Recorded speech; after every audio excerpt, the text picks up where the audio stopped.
হযরতুল আল্লাম শহীদ মরহুম আল্লামা দেলওয়ার হোসেন সাঈদী রহিমাহুল্লাহ ওনার স্মৃতি বিজড়িত আজকের এই ঐতিহাসিক প্যারেড ময়দানের তাফসিরুল কোরআনের প্রোগ্রামে সব আছে। স্টেজ আছে, শ্রোতা আছে, প্যান্ডেল আছে, মিডিয়া কাভারেজ আছে, কিন্তু আমাদের কলিজার টুকটাটা আমাদের মাঝে নাই। আজকের এই প্রোগ্রামে আলোচক হয়ে এই চেয়ারে আমি না বসে ওই শ্রোতাদের কাতারে বসে যদি আমাদের আল্লামার নুরানি চেহারার দিকে তাকিয়ে ওয়াজ শুনতে পারতাম, আমাদের হৃদয়টা ঠান্ডা হয়ে যেত, আমাদের তৃষ্ণার্ত হৃদয় শান্ত হতো। সব আজকে আছে, কি যেন নাই, ঠিক কিনা বলেন? আল্লাহ তাআলা প্রতি 100 বছরে একজন মুজাদ্দিদ পাঠায়, প্রতি 100 বছরে একজন মুজাদ্দিদ, যিনি সমাজকে সংস্কার করেন। আল্লামা দেলওয়ার হোসেন সাঈদী রহিমাহুল্লাহ ছিলেন তেমন একজন মুজাদ্দিদ। চিৎকার করে বলেন ঠিক কিনা?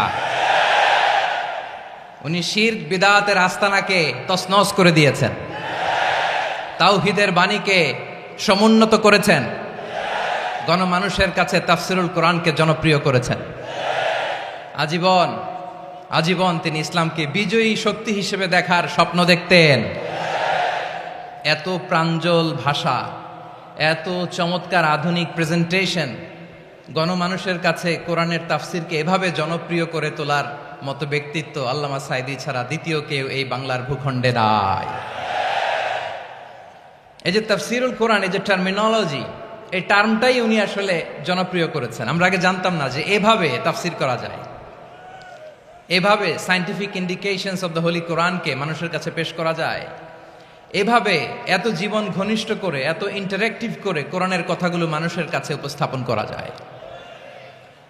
উনি অন্যায়ের বিরুদ্ধে সবসময় সোচ্চার ছিলেন, প্রতিবাদী কণ্ঠস্বর ছিলেন। ওনার আলোচনা শুনলে দেহের রক্ত টকবক করে ফুটতে থাকতো। আল্লাহু আকবার, আল্লাহু আকবার, আল্লাহু আকবার। He was a strong mouthpiece of Islamic revivalism. Islamic জাগরণের স্ট্রং মাউথপিস ছিলেন আল্লামা সাঈদী রাহিমাহুল্লাহ। অনেক দোয়া পেয়েছেন, আমরা পড়েছি, এমন জীবন তুমি করিবে গঠন, মরণে হাসিবে তুমি, কাঁদিবে ভুবন। গোটা বিশ্বকে তিনি কাঁদিয়েছেন। আল্লামা যখন ইন্তেকাল করলেন, আমি তখন মালয়েশিয়া থেকে যুক্তরাষ্ট্রে একটা কনফারেন্সে যোগ দিতে যাচ্ছি, কাতার এয়ারলাইন্সে। মালয়েশিয়া থেকে দোহাতে নামলাম। দোহায় যখন আমার ট্রানজিট, তখন শুনতে পেলাম যে আল্লামা বিদায় নিয়েছেন। সোশ্যাল মিডিয়ায় শুনে বিশ্বাস করতে পারলাম না। মুহূর্তের মধ্যেই মাসুদ সাঈদী ভাইকে মেসেজ করলাম, উনি কোনো উত্তর দিতে পারলেন না। মাসুদ ভাইয়ের সাথে যখন কোলাকুলি করি, আমাদের শামীম ভাইয়ের সাথে যখন কোলাকুলি করি, মনে হচ্ছে আল্লামা সাঈদীর ঘ্রাণ পাই। শরীরটা লিটারালি কাঁপছিল, নিজেকে মানাতে পারছিলাম না, বিশ্বাস করতে পারছিলাম যে আসলে আল্লামা বিদায় নিয়েছেন। ইন দ্য মিন টাইম আমার সেকেন্ড ফ্লাইট দোহা টু নিউ ইয়র্ক, 12 ঘন্টার ফ্লাইটে উঠলাম। ইন্টারনেট থেকে বিচ্ছিন্ন হলাম। নামার পরে শুনলাম আল্লাহু আকবার, যেখানে ওনাকে কবরস্থ করার কথা ছিল সেখানেও কবর দিতে দেয়া হয় নাই।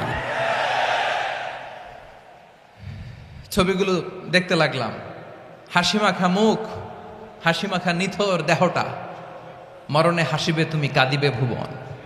From east to west, from north to south, the entire globe, গোটা বিশ্ব ওনার জন্য কেঁদেছে, গোটা বিশ্ব কেঁদেছে। কাবার গিলাফ ধরে ধরে মানুষ চিৎকার করেছে। এর চেয়ে শ্রেষ্ঠ মৃত্যুকার হতে পারে?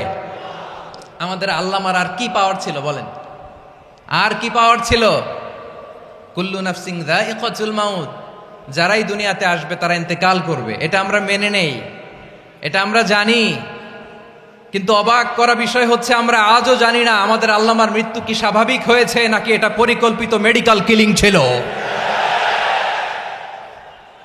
এটা যে পরিকল্পিত মেডিকেল কিলিং ছিল এটা ধারণা করার পেছনে অনেক কারণ আছে।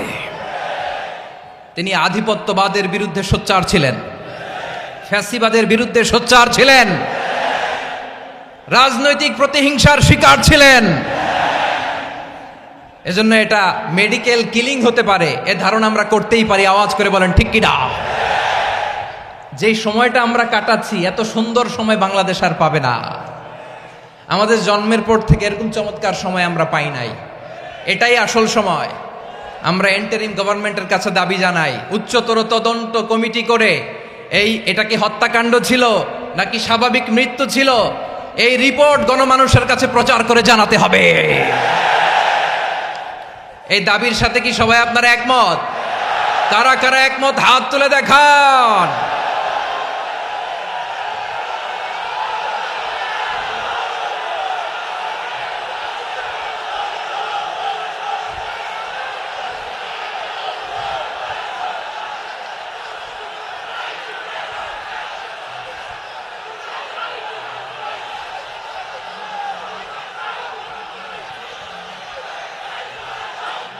আমার প্রিয় ভাইয়েরা, প্রিয় চট্টলাবাসী, আল্লাহ তাআলা তার এই মুখলেস গোলামকে তার জান্নাতুল ফেরদাউসের মেহমান হিসেবে কবুল করুক, তার জীবনের সকল খেদমাগুলোকে কবুল করুক, জান্নাতুল ফেরদাউসের আলা মাকামে তাকে মেহমান হিসেবে কবুল করুক। আল্লামা শহীদ দেলোয়ার হোসেন সাঈদী রাহিমাহুল্লাহ, উনি ছাড়াও এই ঐতিহাসিক ময়দানে কথা বলেছেন আল্লামা লুৎফুর রহমান রাহিমাহুল্লাহ। চলে গিয়েছেন আমাদেরকে ছেড়ে। তিনি বলতেন, ইনশাল্লাহ মিজান আবার আসবে। হুজুর আমি তো আসলাম, আপনি তো আমাদেরকে ছেড়ে চলে গেলেন। আল্লাহু আকবার, আল্লাহু আকবার, আল্লাহু আকবার। গলায় কোনো সুর ছিল না, সুর দিয়ে কথা বলতেন না, কিন্তু এত চমৎকার শব্দের বুনন, এত চমৎকার প্রেজেন্টেশন, এত চমৎকার ভাবে ঐতিহাসিক বর্ণনাগুলো তিনি উপস্থাপন করতেন। মন্ত্রমুগ্ধ হয়ে আমরা আল্লামা লুৎফুর রহমানের কথা শুনেছি। আমরা হযরতুল আল্লাম লুৎফুর রহমান রাহিমাহুল্লাহর জন্য এই বিশাল ময়দান থেকে দোয়া করছি, আল্লাহ তাআলা তুমি তোমার এই খাদেমকে জান্নাতের মেহমান হিসেবে কবুল করে নাও। আরো অনেক আল্লামারা এখানে কথা বলেছেন, বিশেষ করে বাইতুল শরফের মরহুম পীর সাহেব হুজুর থেকে শুরু করে আরো যারা যারা তারকাতুল্য ওলামায়ে কেরাম এই চট্টগ্রামের ময়দানে কথা বলেছেন, আলো ছড়িয়েছেন। আমরা এই লক্ষ লক্ষ তাওহীদি জনতাকে নিয়ে তাদের জন্য দোয়া করছি, আল্লাহ তাআলা ওনাদের জীবনের সকল ভুল ত্রুটি ক্ষমা করে দিয়ে তাদেরকে জান্নাতুল ফেরদাউসের মেহমান বানিয়ে নিক। আমরা এই ঐতিহাসিক প্যারেড ময়দানের প্রোগ্রাম থেকে স্মরণ করতে চাই 24-এর ছাত্র নাগরিক অভ্যুত্থানে আমার যে সমস্ত ছাত্র নাগরিক ভাইয়েরা দেহের তাজা রক্ত বিলি দিয়ে নতুন বাংলাদেশ আমাদেরকে উপহার দিয়েছে। বিশেষ করে আপনাদের এই চট্টগ্রামের শহীদ ফয়সাল, শহীদ ওয়াসিম সহ সকল শহীদকে আল্লাহ তাআলা কবুল করুক। আমরা সবাই পড়ি আমিন। প্রিয় ভাইয়েরা, আমি নগণ্য একজন কোরআনের ছাত্র, এত বিশাল মঞ্চে এত বড় প্ল্যাটফর্মে কথা বলা আমার জন্য সাজে না। তারপরও আমাদের মুরব্বীরা আমাদের ডানে বায়ে বসে আছেন, ওনাদের আদেশ ক্রমে, ওনাদের অনুমতি ক্রমে কিছু কথা আজকের এই ঐতিহাসিক প্রোগ্রামে আপনাদের সামনে উপস্থাপন করার চেষ্টা করব। ওমা তৌফিক ইল্লা বিল্লাহ। প্রিয় ভাইয়েরা, 5 দিন ব্যাপী এই তাফসিরুল কোরআনের প্রোগ্রামে অনেক ওলামা হযরত কথা বলেছেন। যারা কোরআন সুন্নাহ থেকে আমাদেরকে কোরআনের কথাগুলো শোনালেন, আমরা যেন সেগুলো আমল করতে পারি, আল্লাহ আমাদেরকে তৌফিক দান করুক। শুরুতে আমাদের নিয়তটাকে খালিস করে নেওয়া দরকার। এই যে গ্যাদারিং, এই যে হিউজ শোডাউন, এগুলো যদি আমাদের নিজেদেরকে পরিবর্তন না করে তাহলে এতে কোনো লাভ নাই। জোরে বলেন ঠিক কিনা? এই প্রোগ্রাম যদি আমাদের জীবনকে পরিবর্তন করে, আমাদের চিন্তার ডিএনএ কে চেঞ্জ করে দেয়, তাহলেই চট্টগ্রামের প্যারেড ময়দান সার্থক। আসুন আমরা চিন্তাকে খালেস করে নেই। আমরা সবাই নিয়ত করি যে যতটুকু কথা আমরা কোরআনের আলোকে শুনবো, আমলের নিয়তে শুনবো ইনশাআল্লাহ। বলেন সবাই। আপনারা সবাই ঠিকঠাক আছেন তো? কখন আসছেন আপনারা? সবাই আসছেন কখন? সকালে, কেউ দুপুরে, 9টায়? আল্লাহ আল্লাহ আল্লাহ। দুপুরের খাবার খাওয়ার সুযোগ হয়েছিল? খান নাই? রোজা রাখছেন? আহা, আমি কি দিয়ে বিদায় দেব আমার এই ভাইগুলোরে? আল্লাহ তুমি আমার ভাইগুলোরে কবুল করো। ইসলামের পক্ষের এই গণজোয়ারকে আগামীর বাংলাদেশের ইসলামের জন্য তুমি কবুল করো। যেই ভালোবাসা ইসলামের জন্য হয়, যেই গণজোয়ার কোরআনের জন্য হয়, পৃথিবীর কোনো শক্তি দিয়ে সেটাকে আটকানো যায় না। জোরে বলেন ঠিক কিনা? এজন্য গ্রাজুয়ালি, সিস্টেম্যাটিক্যালি, মেথোডোলজিক্যালি আমাদেরকে আগাতে হবে, শুধু আবেগ দিয়ে নয়। বিবেকেরও দরকার আছে না নাই? প্রিয় ভাইয়েরা, আসুন, আমাদের কথা অনেক বেশি, সময় অনেক কম। আমরা আর কাল বিলম্ব না করে মহাবিশ্বয় মহাগ্রন্থ আল কোরআন আল কারীম থেকে কিছু কথা শুনি। আমি যেই টপিকটা নিয়ে আজকের ঐতিহাসিক চট্টগ্রামের প্যারেড ময়দানের তাফসিরুল কোরআন প্রোগ্রামে আলোচনা করব, সেটা হচ্ছে সূরাতু আন-নাহলের 90 নম্বর আয়াত নিয়ে কিছু কথা আমরা উপস্থাপন করবার চেষ্টা করব ইনশাআল্লাহ। আমার খুতবার শুরুতেই আপনারা মোটামুটি আন্দাজ করে ফেলেছেন যে আমি কি নিয়ে আলোচনা করব, কারণ যে আয়াতটি আমি তেলাওয়াত করেছি এই আয়াতটি প্রায়শই এই ভূখণ্ডে, এই বাংলাদেশে জুমার দিনে খতিব সাহেবরা দ্বিতীয় খুতবা শেষের দিকে পড়ে না? কি কমন পড়ছে? ইন্নাল্লাহা ইয়া'মুরু বিল আদলি ওয়াল ইহসান ওয়া ইতা'i যিল কুরবা ওয়া ইয়ানহা আনিল ফাহশাই ওয়াল মুনকারি ওয়াল বাগি ইয়া'iদুকুম লাআল্লাকুম তাযাক্কারুন। মুখস্থ আছে না সবার? আসুন আমরা এই আয়াতের সরল অর্থ, এর মর্মবাণী, এর সংক্ষিপ্ত তাফসীর সবাই মিলে আজকের এই প্রোগ্রাম থেকে উদ্ধার করার চেষ্টা করি। আপনারা মনোযোগী আছেন তো? ইনশাআল্লাহ। এই আয়াতটা অনেক কম্প্রিহেন্সিভ একটা আয়াত। সাইয়েদনা আব্দুল্লাহ ইবনে মাসউদ রাদিয়াল্লাহু তাআলা আনহু উনি বলেছেন, ইন্নাহা মিন আজমাই আয়াতিল কুরআন। এটা কোরআনের সবচেয়ে জামে মানে আয়াত। যদিও ছোট্ট আয়াত, অল্প কিছু কথামালা, কিন্তু তিনি বলতেন এটা কোরআনের সবচাইতে জামে মানে সবচেয়ে কম্প্রিহেন্সিভ একটা আয়াত, যেখানে কথা কম, শব্দ কম, কিন্তু এটার দোতনা, এটার আবেদন, এটার মিনিং অনেক বেশি। সুবহানাল্লাহ। এই আয়াতে আল্লাহ তাআলা বেসিকলি আমাদেরকে 3টা বিষয়ে আদেশ করেছেন আর 3টা বিষয়ে বারণ করেছেন, মানে নিষেধ করেছেন। আওয়াজ করে বলুন, আদেশ করেছেন কয়টা? প্রিয় চট্টলার ভাইয়েরা, আমার মতো এই যে 3 আঙ্গুল উঁচু করে বলেন, আদেশ করেছেন কয়টা? আবার নিষেধও কয়টা? মানবো তো আমরা ইনশাআল্লাহ? বলেন সবাই। 3 do's and 3 don'ts, do's and don'ts। 3টা আদেশ, 3টা নিষেধ। এই 3টা আদেশ আর 3টা নিষেধের ভেতরে আল্লাহ তাআলা গোটা ইসলামী শরিয়ার মূল নির্যাসকে ঢুকিয়ে দিয়েছেন। সুবহানাল্লাহ। এই ছোট্ট একটা আয়াতে গোটা ইসলামী শরিয়ার, the gist, the cream of the creams, গোটা ইসলামী শরিয়ার মূল নির্যাসকে আল্লাহ ঢুকিয়ে দিয়েছেন। 3টা আদেশ আর 3টা নিষেধ। আসুন আমরা সরাসরি কোরআন থেকে শুনি, সবাই পড়ুন। আউযু বিল্লাহি মিনাশ শাইতানির রাজীম। বিসমিল্লাহির রহমানির রহিম। ইন্নাল্লাহা ইয়া'মুরু বিল আদলি ওয়াল ইহসানি ওয়া ইতা'i যিল কুরবা ওয়া ইয়ানহা আনিল ফাহশাই ওয়াল মুনকারি ওয়াল বাগি ইয়া'ইযুকুম লা'আল্লাকুম তাযাক্কারুন।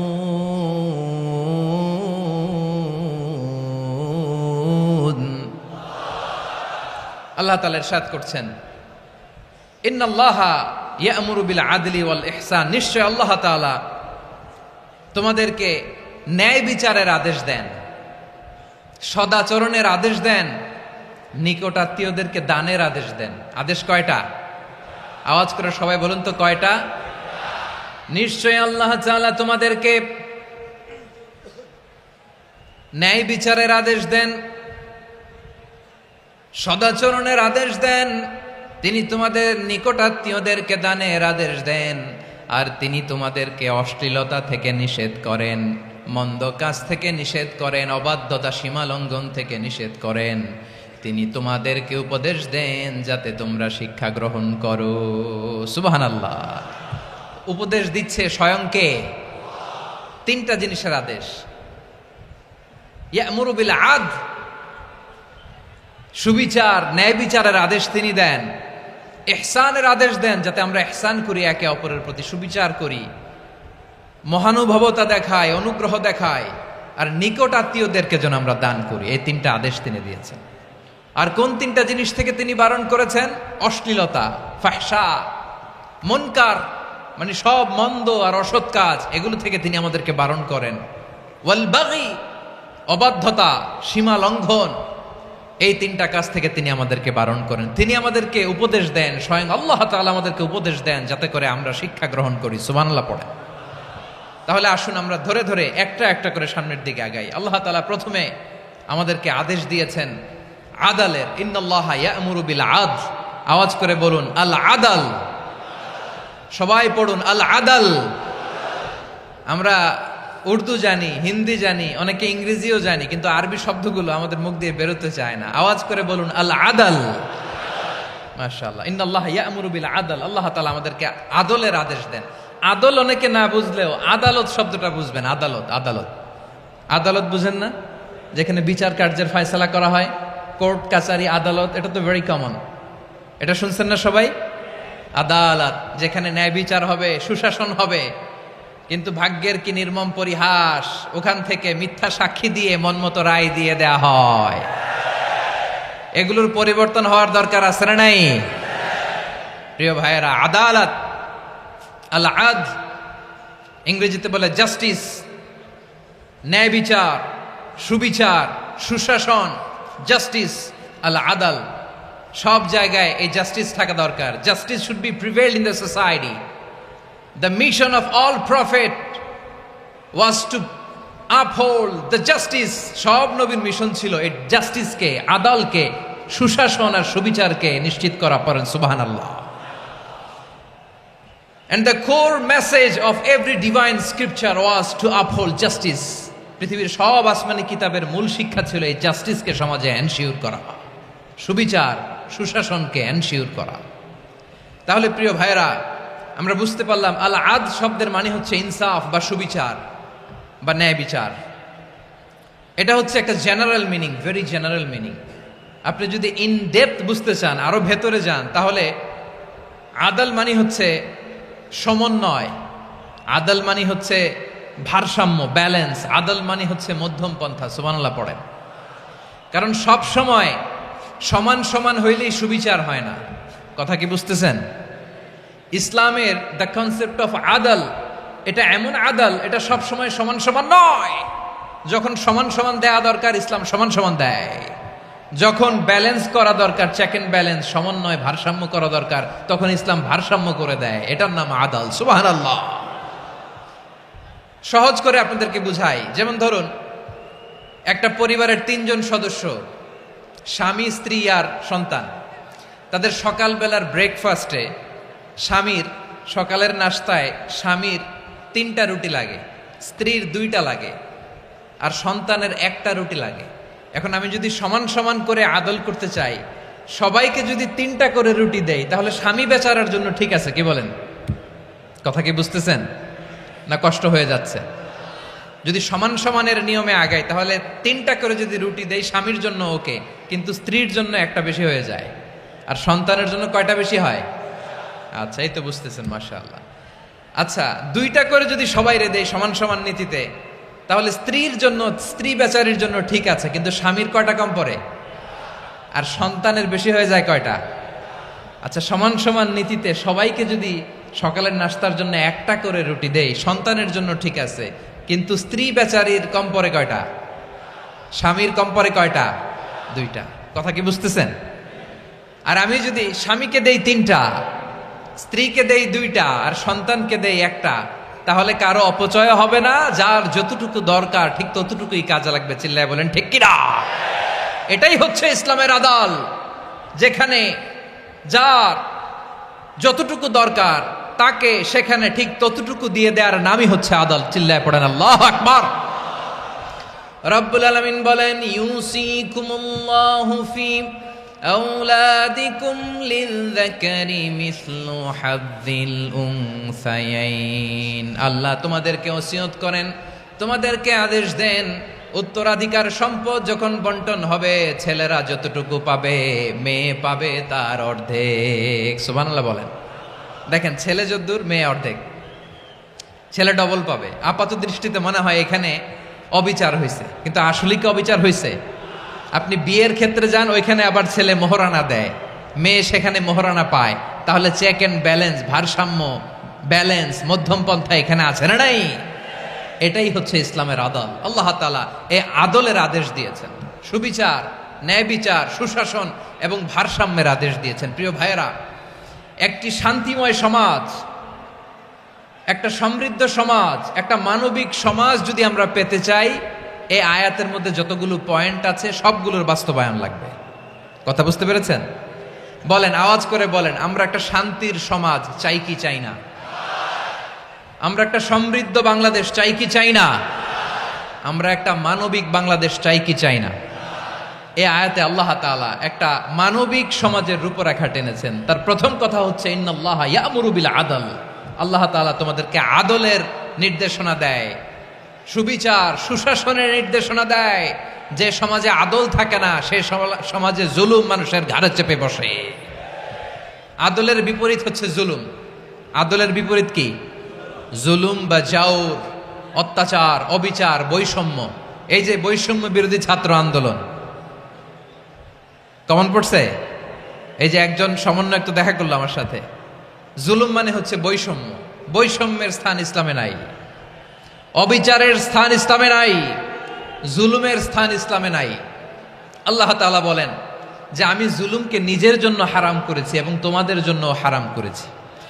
বিশ্বনবী ফরমান, আল্লাহ তাআলা বলেন হাদিসে কুদসিতে, ইয়া ইবাদি ইন্নী হারামতুয যুলমা আলা নাফসি ওয়া জাআলতুহু বাইনাকুম মুহাররামান ফালা তাযালামু। আমার গোলামেরা শোনো, নিশ্চয় আমি আল্লাহ তাআলা জুলুমকে আমি আমার উপরে হারাম করেছি, অনুরূপভাবে জুলুম করাকে তোমাদের উপরেও হারাম করেছি। ফলে ফালা তাযালামু, তোমরা একে অপরের সাথে জুলুম করো না। নির্দেশনাটা কার? খবরদার, জুলুমের সাথে আমাদের কোনো সম্পর্ক নাই। আল্লাহ তাআলা আদলের আদেশ দিয়েছেন, আদালতের আদেশ দিয়েছেন, সুশাসনের, ন্যায় বিচারের আদেশ দিয়েছেন। ইন্নাল্লাহা ইয়ামুরু বিল আদল, আমাদেরকে আদল প্রতিষ্ঠা করতে হবে। জুলুমের সাথে ইসলামের কোনো সম্পর্ক নাই। আল্লাহ তাআলা জালিমদের জন্য কঠিন শাস্তি প্রস্তুত করে রেখেছেন। যারা এই আদলকে ভুলণ্ঠিত, কখন রাত কিচ্ছু জানে না, কখন দিন কখন রাত কিছু জানে না, বছরের পর বছর কেটে গিয়েছে। এক্সট্রা জুডিশিয়াল কিলিং এর কোনো হিসাব নাই, বিচার বহির্ভূত হত্যা, এনফোর্স ডিসঅ্যাপিয়ারেন্স, গুম, যেটা সবচাইতে বড় মানবতা বিরোধী অপরাধ। কত মানুষ যে গুম হয়েছে তার কোনো ইয়ত্তা নাই। যেই ফ্যামিলির সদস্য গুম হয়েছে তারা কি ওই লোকটার জন্য মাগফিরাতের দোয়া করবে নাকি সুস্বাস্থ্যের দোয়া করবে তারা নিজেরাও জানতো না, কারণ জানে না ও বেঁচে আছে না মরে গেছে। আহা, বিডিআর নওজোয়ানদের যারা ছাড়া পেল দেখলাম, বিনা অপরাধে, কোনো অন্যায় ছাড়া, অপরাধ ছাড়া তাদের জীবন থেকে, তাদের তারুণ্যের, তাদের যৌবনের 15 বছর, 16 বছর, 17 বছর নাই, 6 মাস বয়সের ছোট বাচ্চাকে রেখে জেলে গেছে। 6 মাসের মেয়ে বেরোয় দেখে মেয়ের বয়স 17 বছর। মেয়ে বাবারে চিনে না, বাবা মেয়েরে চিনে না। মেয়েকে এখন বিয়ে দিয়ে আরেক ছেলের হাতে তুলে দিবে। মেয়ের শৈশব বাবা দেখে নাই, মেয়ের কৈশোর বাবা দেখে নাই, মেয়ের তারুণ্য দেখে নাই। আরেক যুবককে দেখলাম 14 বছরের 14 দিনের সংসার, 2 সপ্তাহের সংসার শেষে জেলে গেছে। কত যুবকের যে স্ত্রী চলে গিয়েছে ফ্যামিলি ছেড়ে, কারণ জানে না তো কবে আসবে, কি হবে, কেউ জানতো না। দাম্পত্য জীবনের মাত্র 14 দিনের স্মৃতি, এই স্মৃতিকে আঁকড়ে ধরে এক বোন 16টা বছর 17টা বছর কাটিয়ে দিয়েছে। আমি নিউজটা দেখে ভাবলাম আমার এই বোনের প্রতিটি দিন কিভাবে কেটেছে, প্রতিটি রাত কিভাবে কেটেছে, প্রতিটি ক্ষণ কিভাবে কেটেছে। বিশ্বনবী বলেছেন, ইত্তাকি দাওয়াতাল মাজলুম ফাইন্না লাইসা বাইনাহু ওয়া বাইনাল্লাহি হিজাব। মাজলুমের কান্নাকে ভয় করো, কারণ মাজলুমের কান্না আর আল্লাহর মাঝে কোনো পর্দা থাকে না। আমরা আর এরকম কোন জুলুম বাংলাদেশে দেখতে চাই না, জোরে বলেন ঠিক কিনা? আর কেউ নতুন করে জালিম হোক আপনারা চান? আবার নতুন করে কেউ ফ্যাসিস্ট হোক আপনারা চান? এক দল আরেক দলকে নিশ্চিহ্ন করার রাজনীতিতে মেতে উঠুক, এটা আপনারা চান? আমরা বাংলাদেশকে আদল দিয়ে সাজাতে চাই। আমরা এই 56,000 বর্গ মাইলের প্রতিটা ইঞ্চি মাটিকে কোরআনের আইন দিয়ে সাজাতে চাই। রাজি আছেন আপনারা? কারা কারা রাজি দেখান হাত তুলে আল্লাহকে।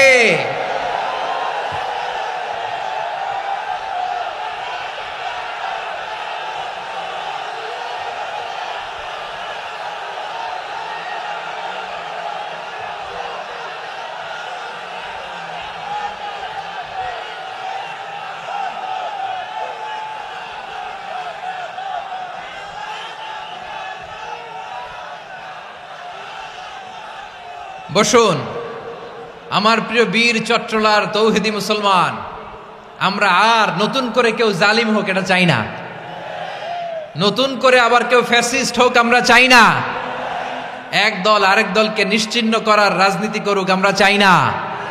আমরা সুশাসনের বাংলাদেশ চাই, আমরা মানবিক বাংলাদেশ চাই, আমরা একটা সমৃদ্ধ বাংলাদেশ চাই, আমরা বিশ্বের বুকে সম্মান নিয়ে মাথা উঁচু করে দাঁড়াতে চাই, ঠিক কিনা বলেন? আল্লাহ বললেন, এটা যদি তোমরা চাও, একটা সমৃদ্ধ সমাজ যদি বিনির্মাণ করতে চাও, মানবিক সমাজ যদি বিনির্মাণ করতে চাও, আমি তোমাদেরকে সেজন্য প্রথমে আদালতের নির্দেশ দিলাম। ইন্নাল্লাহা ইয়া'মুরু বিল আদল, নিশ্চয় আল্লাহ তাআলা তোমাদেরকে ন্যায় বিচার সুশাসন এটার আদেশ দেন। সুবহানাল্লাহ। আদাল, ন্যায় বিচারের আদেশ আল্লাহ তাআলা কোরআনের বিভিন্ন আয়াতে দিয়েছেন। আল্লাহ তাআলা বলছেন, ইন্নাল্লাহা ইয়া'মুরুকুম আন তুআদ্দুল আমানাতি ইলা আহলিহা ওয়া ইযা হাকামতুম বাইনান নাসি আন তাহকুমু বিল আদল ইন্নাল্লাহা নি'ম্মা ইয়া'iযুকুম বিহি ইন্নাল্লাহা কানা সামিআন বাসীরা। আল্লাহ তাআলা বললেন, আল্লাহ আদেশ দিচ্ছেন, যে ব্যক্তি আমানতের হকদার তার হাতে তোমরা আমানত পৌঁছে দাও, আর যখন তোমরা বিচার কার্য করবে, বিচার ফয়সালা করবে, আদালতের সাথে করো। সুবহানাল্লাহ বলেন। ওয়া ইযা হাকামতুম বাইনান নাসি আন তাহকুমু বিল আদল, আদালতের সাথে করবা। আল্লাহ তাআলা বলেন, যারা জাজ হবে, বিচারক হবে, তাদের যদি বাদী বিবাদীর কারোর সাথে শত্রুতা থাকে, কারোর সাথে যদি কোনো ধরনের রেষারেষি থাকে, আল্লাহ বলেন বিচার কার্য করতে যে ওই শত্রুতা রেষারেষির কারণে আদালতের বাইরে যে অবিচার করে বিচার করো না। ওয়ালা ইয়াজরিমান্নাকুম শানাআনু কওমিন আলা আল্লা তা'দিলু ই'দিলু হুয়া আকরাবু লিত্তাকওয়া ওয়াত্তাকুল্লাহা ইন্নাল্লাহা খাবীরুম বিমা তা'মালুন। খবরদার কোন জাতির প্রতি, কোন গোষ্ঠীর প্রতি, কোন গোত্রের প্রতি আক্রোশ যেন তোমাদেরকে ন্যায় বিচার থেকে দূরে সরিয়ে না দেয়, বরং আমি আল্লাহর আদেশ হলো ই'দিলু, তোমরা আদল করো, ন্যায় বিচার করো, সুবিচার করো, সুশাসন প্রতিষ্ঠা করো। হুয়া আকরাবু লিত্তাকওয়া, এটাই তাকওয়ার সবচেয়ে কাছাকাছি। সুবহানাল্লাহ বলেন। কোরআনের বিভিন্ন আয়াতে আল্লাহ তাআলা স্পেসিফিকলি ধরে ধরে বিচার করার সময় আমরা যেন আদাল করি সেটা বলেছেন। কোরআনের কোন কোন জায়গায় আল্লাহ তাআলা এই আল আদল শব্দটা ব্যবহার করেছেন। আবার একই জিনিস ইনসাফ, সুবিচার, সুশাসন, ন্যায় বিচার, ন্যায় পরায়ণতা বুঝাতে আল্লাহ তাআলা কখনো কখনো আল কিসত শব্দটা ব্যবহার করেছেন। আওয়াজ করে সবাই বলুন আল কিসত। প্রিয় ভাইরা, সবাই আওয়াজ করে আমার সাথে সাথে বলুন আল কিসত। আল্লাহ তাআলা বলেন ওয়া ইন হাকামতা ফাহকুম বাইনাহুম বিল কিসতি ইন্নাল্লাহা ইউহিব্বুল মুকসিতিন।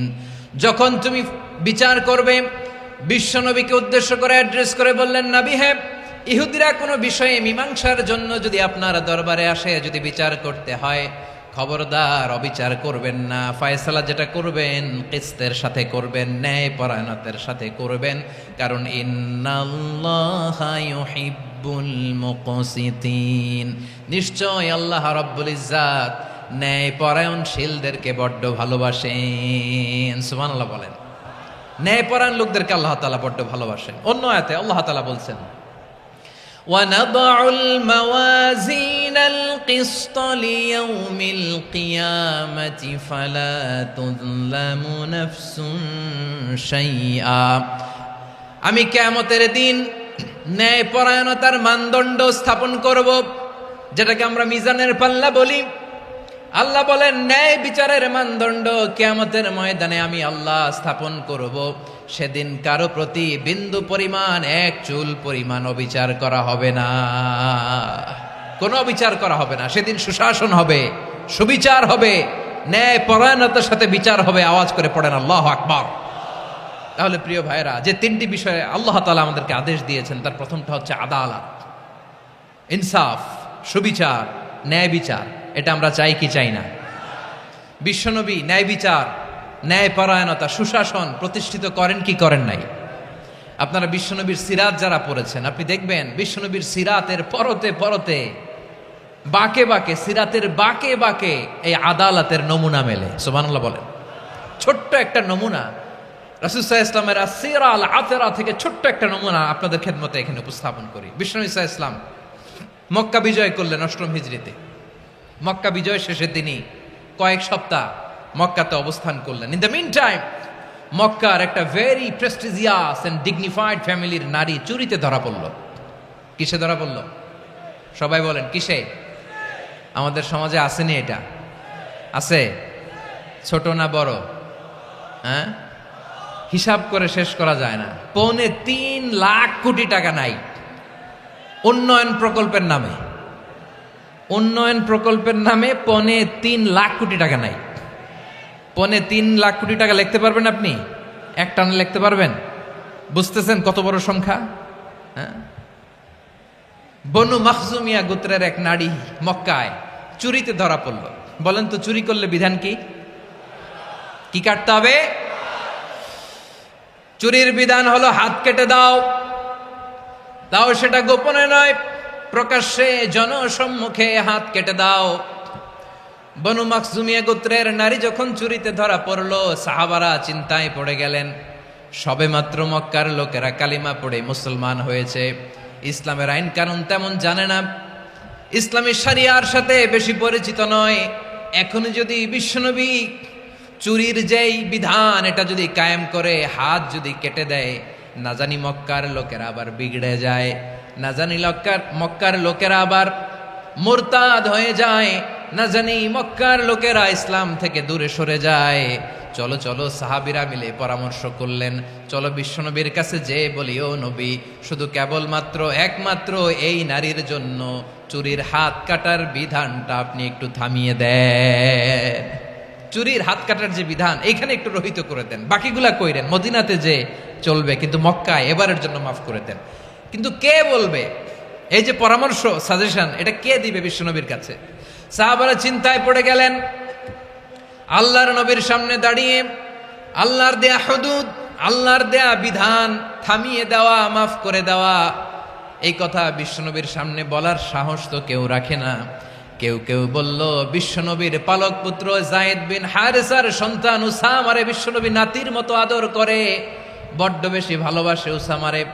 এজন্য সাহাবারা উসামাকে বলতো হিব্বু রাসূলিল্লাহ, বিশ্বনবীর ভালোবাসা। কি বলতো? সাহাবীরা বললেন বিশ্বনবীর ভালোবাসা হিব্বু রাসূলিল্লাহ। উসামারে পাঠাও। উসামারে বিশ্বনবী নাতির মতো স্নেহ করে, মায়া করে, ভালোবাসে। আমরা পারবো না, উসামা পারবে। সবাই মিলে ফুলিয়ে ফুসিয়ে ওসামাকে, ছোট্ট ওসামাকে রাজি করালো। ওসামা, এমন এমন কথা যে তুমি বিশ্বনবীর কাছে বলতে হবে, পারবা নাকি? ওসামা বলে, পারবো। সাইয়েদনা ওসামা রাদিয়াল্লাহু তাআলা আনহু তরুণ সাহাবী বিশ্বনবীর কাছে গেলেন, যে বললেন, নবী, বনু মাখজুমিয়া গোত্রের এক নারী চুরিতে ধরা পড়েছে, এবারের জন্য কি এই মহিলাটারে মাফ করে দিলে হয় না? এবারের জন্য একটু ক্ষমা করা যায় না নবী? বিশ্বনবী বলেন, আতাশফাউ ফি হাদ্দিম মিন হুদুদিল্লাহ, তোমার এত বড় সাহস উসামা, তুমি আল্লাহর হাত, আল্লাহর দেয়া বিধান, এটার ব্যাপারে সুপারিশ করতে এসেছো? তোমরা কি জানো তোমাদের আগে যত কওম, যত গোত্র, যত জনপদ ধ্বংস হয়েছে তার কারণ ছিল তাদের মধ্যে গরিবরা অন্যায় করলে তারা বিচার করত, আর ধনীরা অন্যায় করলে তারা মাফ করে দিত। খবরদার! ওয়া আইমুল্লাহ লাউ আন্না ফাতিমাতা বিনতি মুহাম্মাদিন সারাকাত লাকাতা মুহাম্মাদুন ইয়াদাহা। বিশ্বনবী বললেন, ওরে ওসামা, বানু মাখজুমিয়ার ওই প্রেস্টিজিয়াস এন্ড ডিগনিফাইড ফ্যামিলির মেয়ে তো দূর কি বাত, অনেক দূরের কথা। জেনে রেখো ওসামা, আমার কলিজার টুকরা, নয়নের পুটুলি ফাতেমাও যদি মক্কার জমিনে আজকে এই চুরির দায়ে ধরা পড়তো, আমি বিশ্বনবী মুহাম্মাদুর রাসূলুল্লাহ ধরে ফাতেমার ডান হাতটা কেটে দিতে এক বিলম্ব দেরি করতাম না। ইন্নাল্লাহা ইয়া'মুরু বিল আদল, আমাদেরকে জাস্টিস শিখায়। পশ্চিমারা আমাদেরকে ইনসাফ শিখায়, আমাদেরকে সুশাসন শিখায়। আর ইনসাফ, সুশাসন, ন্যায় বিচার, সুবিচার, জাস্টিস কারে বলে বিশ্বনবীর বায়োগ্রাফি থেকে জেনে নাও। এই ছিল বিশ্বনবী ইসলামের আদালতের নমুনা। আপনি যদি সাইয়েদনা ওমর ফারুকের জীবনের দিকে তাকান, এমন কঠোর, এমন বীর সেনানী ছিলেন। সাইয়েদনা ওমর ফারুক যদি রাস্তার এই মাথা দিয়ে হাঁটা শুরু করতেন, শয়তান ওমর ফারুককে দেখলে ওই রাস্তা রেখে দিয়ে অন্য রাস্তা দিয়ে হাঁটতো। সুবহানাল্লাহ। ওমর ফারুক রাদিয়াল্লাহু তাআলা আনহু কি পার্সোনালিটি ছিল, কি পার্সোনালিটি!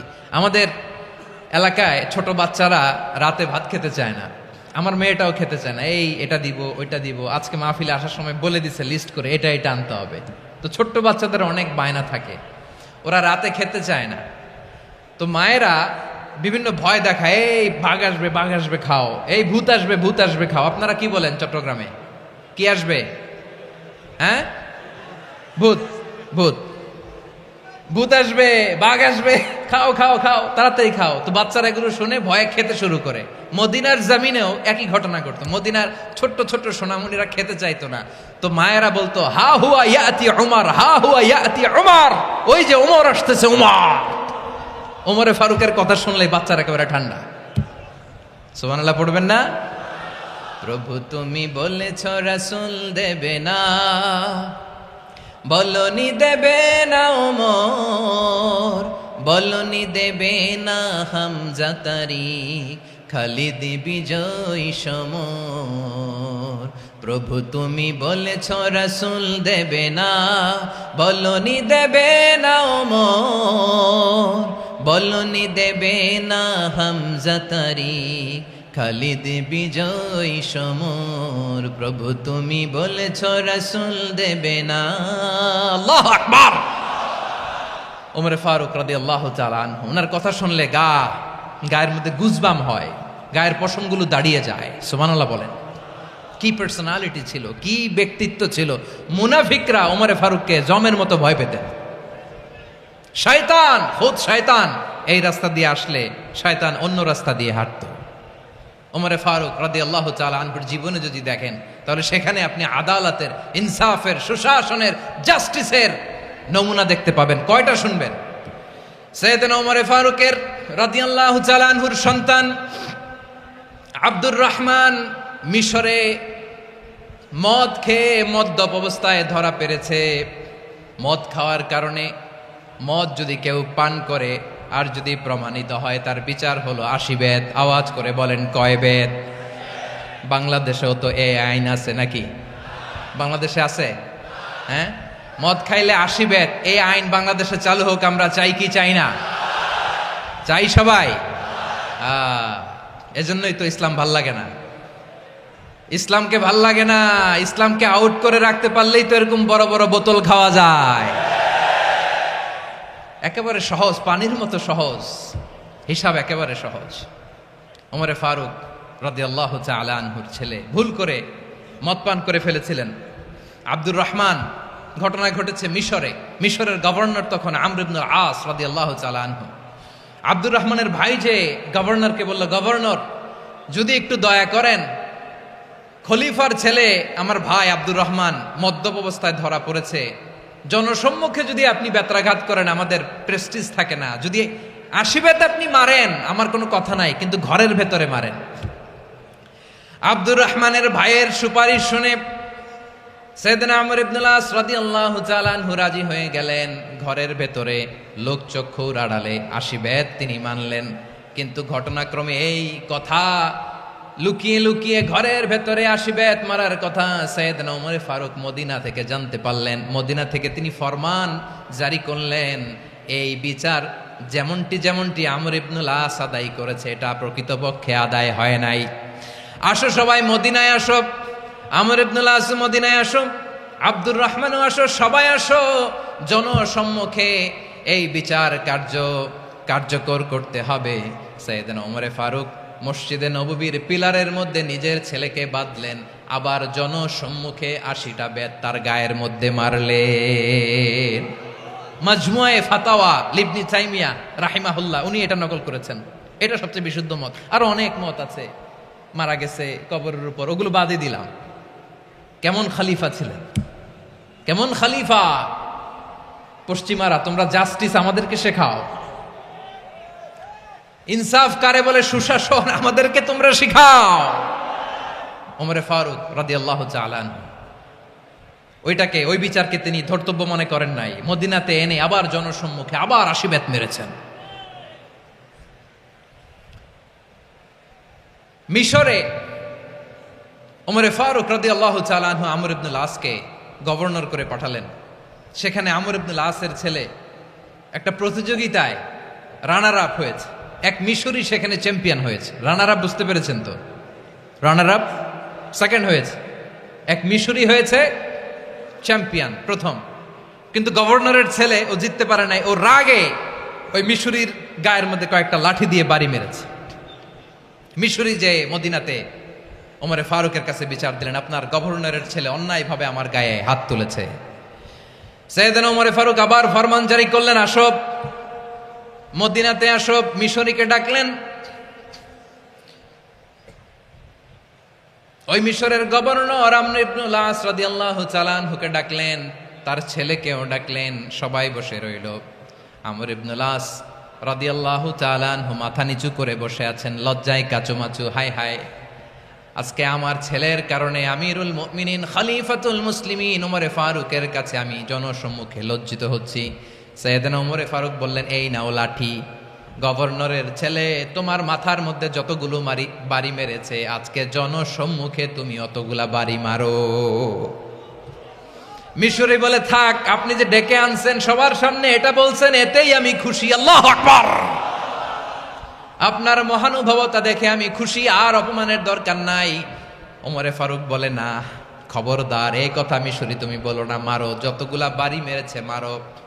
বাধ্য হয়ে মিশরি আমর ইবনুল আসের সামনে ওনার কলিজার টুকরা সন্তানের মাথার মধ্যে বাড়ি মারতে আরম্ভ করলেন। ঠিক যতগুলা বাড়ি গভর্নরের ছেলে আমর ইবনুল আসের ছেলে মিশরির গায়ে মেরেছিল, মাথায় মেরেছিল, মিশরি গুনে গুনে ততটা মারলেন। এই দৃশ্য দেখে ওমরে ফারুক রেগে মেগে আগুন, রাগের চোটে রাগ সামলাতে না পেরে আর নিজেকে সামলাতে না পেরে মিশরিরে বললেন, ছেলেরে মারা শেষ হয়ে গেলে এবার বাবার টাক মাথার মধ্যে কয়েকটা বাড়ি মার। রাগের চোটে, আউট অফ অ্যাঙ্গার, রাগের চোটে যে আমার পাঠানো গভর্নর আমর ইবনুল আস তার ছেলেকে কেন আদব তারবিয়া কেন শিক্ষা দিতে পারে না। ছেলেরে মারা হইলে এবার আমর ইবনুল আসের মাথার মধ্যে দুইটা মারো। এটা রাগে বলেছেন, এটা শাস্তি হিসেবে না। সুবহানাল্লাহ পড়ে। তোমরা আমাদেরকে সুশাসন শিখাও, আমাদেরকে সুশাসন শিখাও। বিশ্বনবী বলেন, আদল এটা যেন তেন বিষয় না, এটা দিয়েই মানবিক সমাজ গড়তে হবে। আল্লাহ তাআলা কিয়ামতের কঠিন ময়দানে যেদিন স্বামী স্ত্রীকে চিনবে না, স্ত্রী স্বামীকে দেখে পালিয়ে যাবে, বন্ধু বন্ধুরে চিনবে না, পীর সাহেব মুরিদরে চিনবে না, মুরিদ পীর সাহেবরে চিনবে না, দলের কর্মী তার নেতারে চিনবে না, নেতা তার কর্মীরে চিনবে না, বন্ধু বন্ধুরে দেখে পালাবে। এই কঠিন মুহূর্তে সূর্যটা মাথার কাছে চলে আসবে, জমিনটা তামার জমিন হবে। আজকের জমিনের মতো নয়, মানুষ ঘর্মাক্ত ক্লান্ত শ্রান্ত মাথার মগজগুলো কানের ছিদ্র আর নাকের ছিদ্র দিয়ে বেয়ে বেয়ে পড়বে। বিশ্বনবী ফরমান, কিয়ামতের ওই কঠিন ময়দানে 7 শ্রেণীর ব্যক্তিকে রব্বুল আলামিন তার আরশের নিচে ছায়া দিবেন। তার মধ্যে প্রথম শ্রেণীর ব্যক্তি হলো ইমামুন আদিল। ইমামুন আদিল, ন্যায়পরায়ণ শাসক, যে ইনসাফের সাথে বিচার করে, যে জাস্টিস সমাজে সার্ভ করে, যে সুশাসন নিশ্চিত করে, ওই ইমামুন আদিল। আদিল শব্দটা বুঝছেন না? ইন্নাল্লাহা ইয়া'মুরু বিল আদল, পাইছেন? আদিল। 7 শ্রেণীর ব্যক্তিকে আল্লাহ তাআলা সুশীতল আরশের নিচে ছায়া দিবেন, যেদিন তার দেয়া ছায়া ছাড়া কোনো ছায়া থাকবে না। এর প্রথম হচ্ছে ইমামুন আদিল, ন্যায়পরায়ণ শাসক। চিল্লায় বলেন সুবহানাল্লাহ। আবার বিশ্বনবী বললেন, ইন্নাল মুকসিতিনা ইনদাল্লাহি আলা মানাবিরা মিন নূর আন ইয়ামিনির রহমান। কিয়ামতের দিন যারা ন্যায়পরায়ণ হিসেবে আল্লাহর সামনে দাঁড়াবে, কিয়ামতের দিন রব্বুল আলামিন তার আরশের ডান দিকে ওই ন্যায়পরায়ণ লোকদের জন্য আরশের ডান দিকে একটা নূরের মিম্বারে তাদেরকে বসার সুযোগ করে দিবে। আল্লাহর আরশের ডান দিকে ন্যায়পরায়ণ লোকদের জন্য আল্লাহ তাআলা নূরের মিম্বার বানাবে।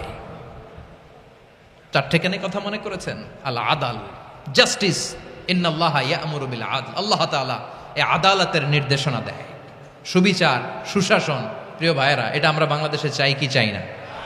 এই যে অরাজকতা, এই যে অন্যায়, এই যে জুলুম, এই যে ইনকনসিস্টেন্সি সমাজের অসঙ্গতির প্রধান কারণ জাস্টিস নাই, সুবিচার নাই, সুশাসন নাই।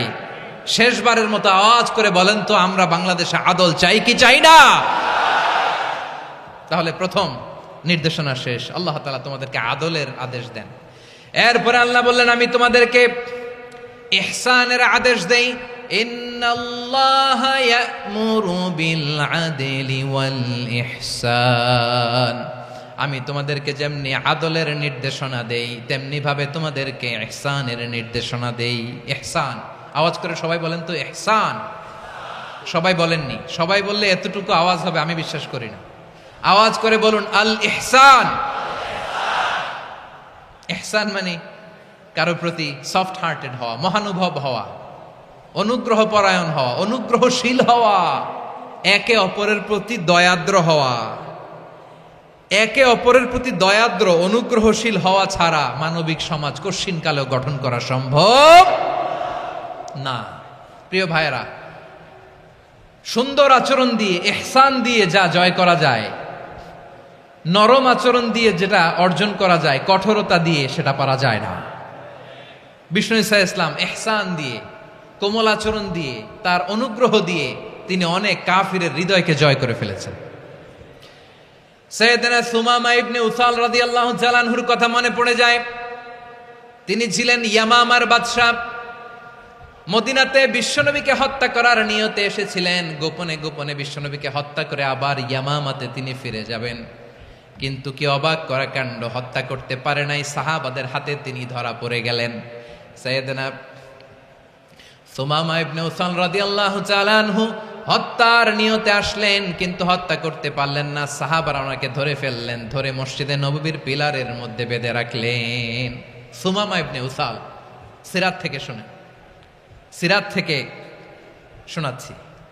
রাদিয়াল্লাহু তাআলা আনহু ইয়ামামার অধিপতি ছিলেন। ইয়ামামা বিশ্বনবীকে হত্যার জন্য আসছেন, ধরা পড়ে গেছেন, এখন মসজিদে নববীতে বেঁধে রাখছে। তার মানে বন্দী। এখন স্ট্যাটাস কি? বন্দী, ক্যাপটিভ। তো বিষ্ণু ঈসা ইসলাম সাহাবাদেরকে বললেন, তার খোঁজ খবর নিও, সুমামা ইবনে উসালের খোঁজ খবর নিও। সাহাবারা বলেন, ইয়া রাসূলুল্লাহ, আপনাকে হত্যা করতে এসেছে, তার তো কঠিন ক্যাপিটাল পানিশমেন্ট হওয়া দরকার, কঠিন শাস্তি হওয়া দরকার। বিশ্বনবী বললেন, না, আমি যেটা জানি তোমরা সেটা জানো না, তোমরা সুমামার সাথে ভালো আচরণ করো। বিশ্বনবী সুমামার কাছে গেলেন। প্রথম দিন যে তিনি কালেমার দাওয়াত দিলেন, ইমানের দাওয়াত দিলেন, ইসলামের দাওয়াত দিলেন, রিসালাতের দাওয়াত দিলেন, আখিরাতের দাওয়াত দিলেন। পরের দিন যে বিশ্বনবী সালাতের দাওয়াত দিলেন, যাকাতের দাওয়াত দিলেন, ইসলাম কি, কিভাবে, কেমন করে পালন করতে হয় চমৎকার আর্টিকুলেট করতে শুরু করলেন। তন্ময় হয়ে সুমামা ইবনে উসাল রাদিয়াল্লাহু তাআলা আনহু বিশ্বনবীর কথাগুলো শুনতে আরম্ভ করলো। একদিন নয়, 2 দিন নয়, টানা 3 দিন বিশ্বনবী সুমামার কাছে ইসলামকে প্রেজেন্ট করেছেন, উপস্থাপন করেছেন। আওয়াজ করে বলেন, কয় দিন? 3 দিন। 3 দিন মসজিদে নববীতে বাধা।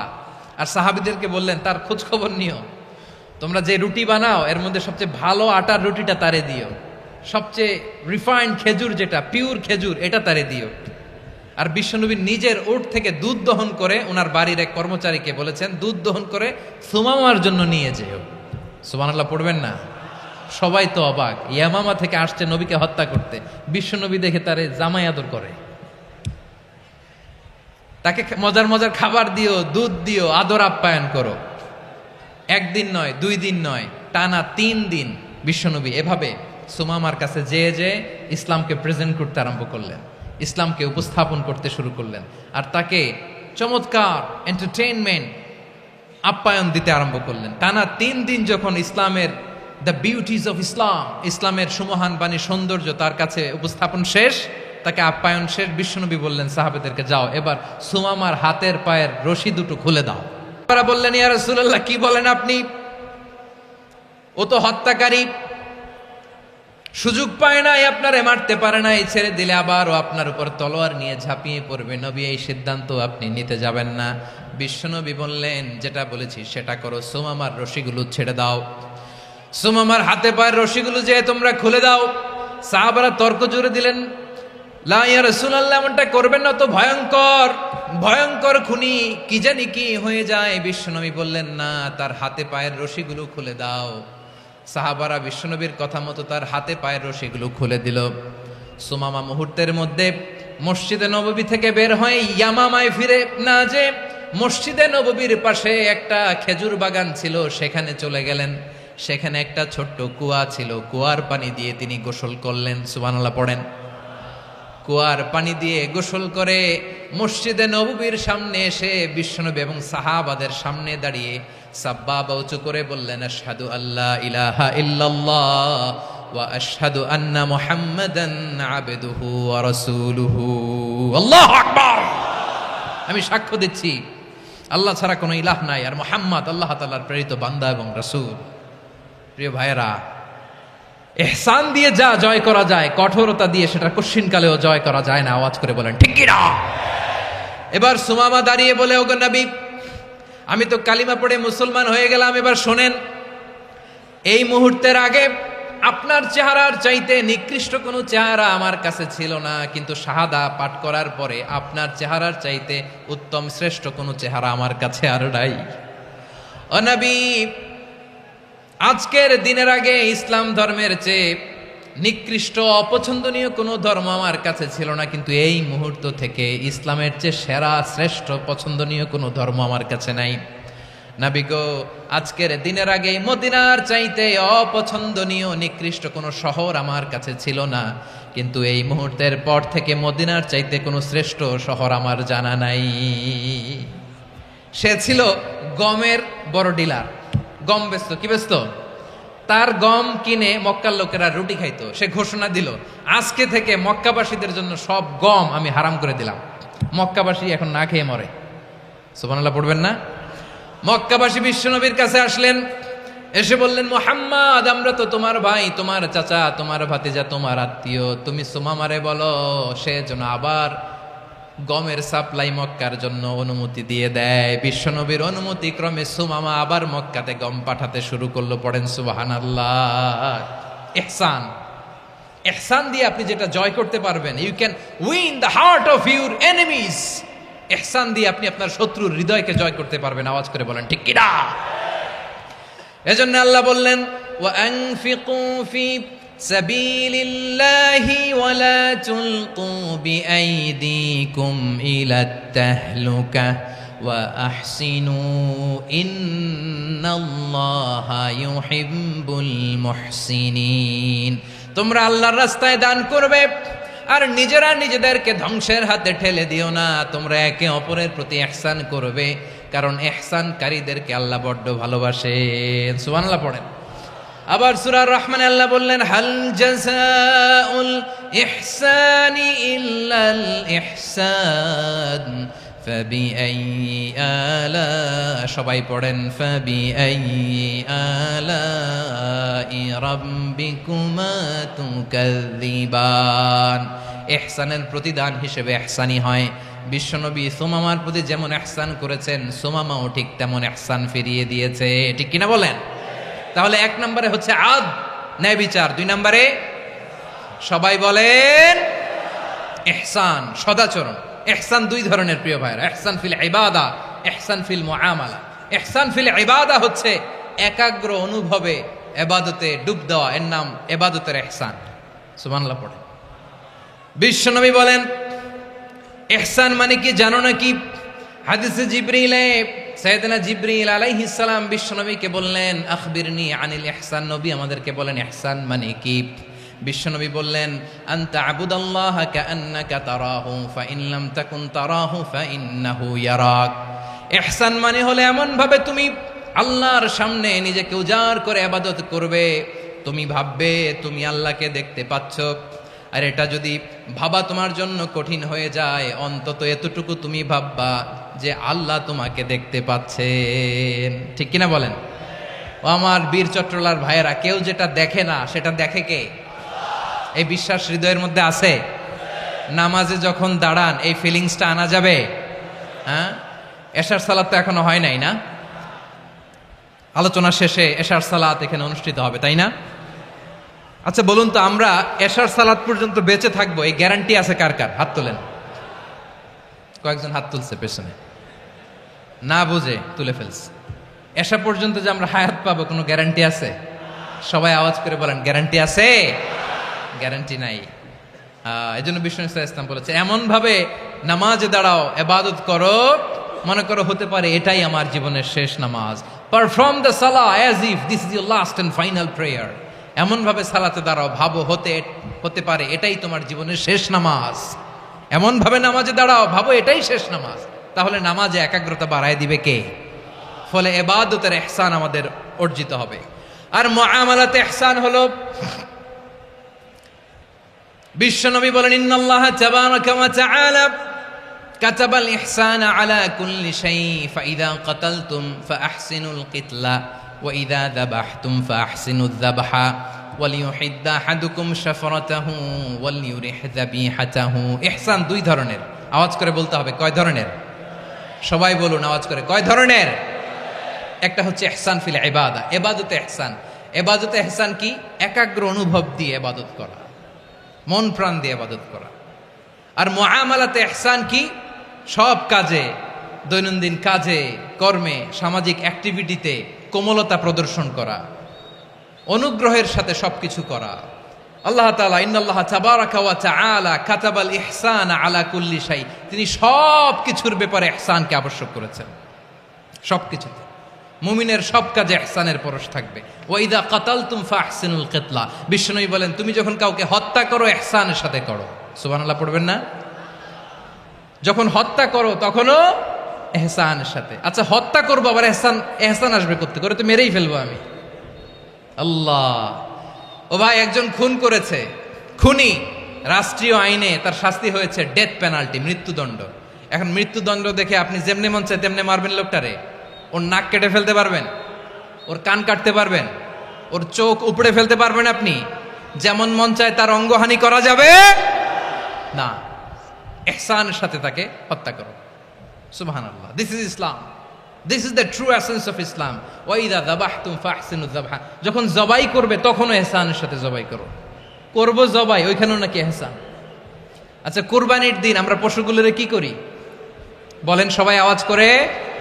জবাই। জবাই মানে তো এটার মেরেই ফেলতেছি, একটু পরে তো টুকরো টুকরো করে গোশতগুলো খাবো, এটা তো খাবো, এটা তো মেরেই ফেলবে। বিষ্ণু বলে না, জবাইয়ের মধ্যেও মুমিনের জবের ভেতরেও ইহসানের পরশ থাকা চাই।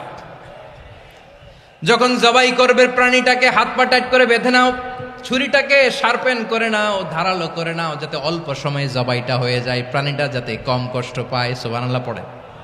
দিস ইজ কল্ড ইহসান। ইহসান আল্লাহ তাআলা যেমনি আদলের আদেশ করেছেন, ন্যায় বিচার জাস্টিস এনশিওর করতে বলেছেন, সমাজে ইহসানের ব্যবহার, ইহসানের অনুশীলন তিনি করতে বলেছেন। এজন্য মুমিনের প্রতিটি কাজে, আমার চট্টগ্রামের ভাইয়েরা আমার দিকে তাকান, খেয়াল করে শুনুন, মুমিন জীবনের প্রতিটি কাজে ইহসানের পরশ থাকা চাই। আমরা যেন আমাদের পরিবারের প্রতি ইহসান করি, আমরা যেন আমাদের কর্মচারীদের প্রতি ইহসান করি, আমরা যেন আমাদের কলিগদের প্রতি ইহসান করি, আমরা যেন আমাদের ভাইদের প্রতি ইহসান করি। মুমিন জীবনের প্রতি কাজে ইহসানের পরশ থাকার দরকার আছে না নাই? কথা বুঝতে পেরেছেন? তাহলে আল্লাহ তাআলার 3টা আদেশ ছিল, কয়টা গেল? ভুলে গেছে, ভুলে গেছে চট্টগ্রাম। 3টা আদেশের মধ্যে কয়টা বললাম? প্রথমে কি ছিল? আদল। 2 নম্বরে, 3 নম্বরে রব্বুল আলামিন বললেন ওয়া ইতা ইদিল কুরবা, নিকটাত্মীয়দেরকে দান করো, নিকটাত্মীয়দেরকে দাও, যারা তোমাদের ব্লাড কানেকশনের আত্মীয় তাদেরকে তোমরা দাও।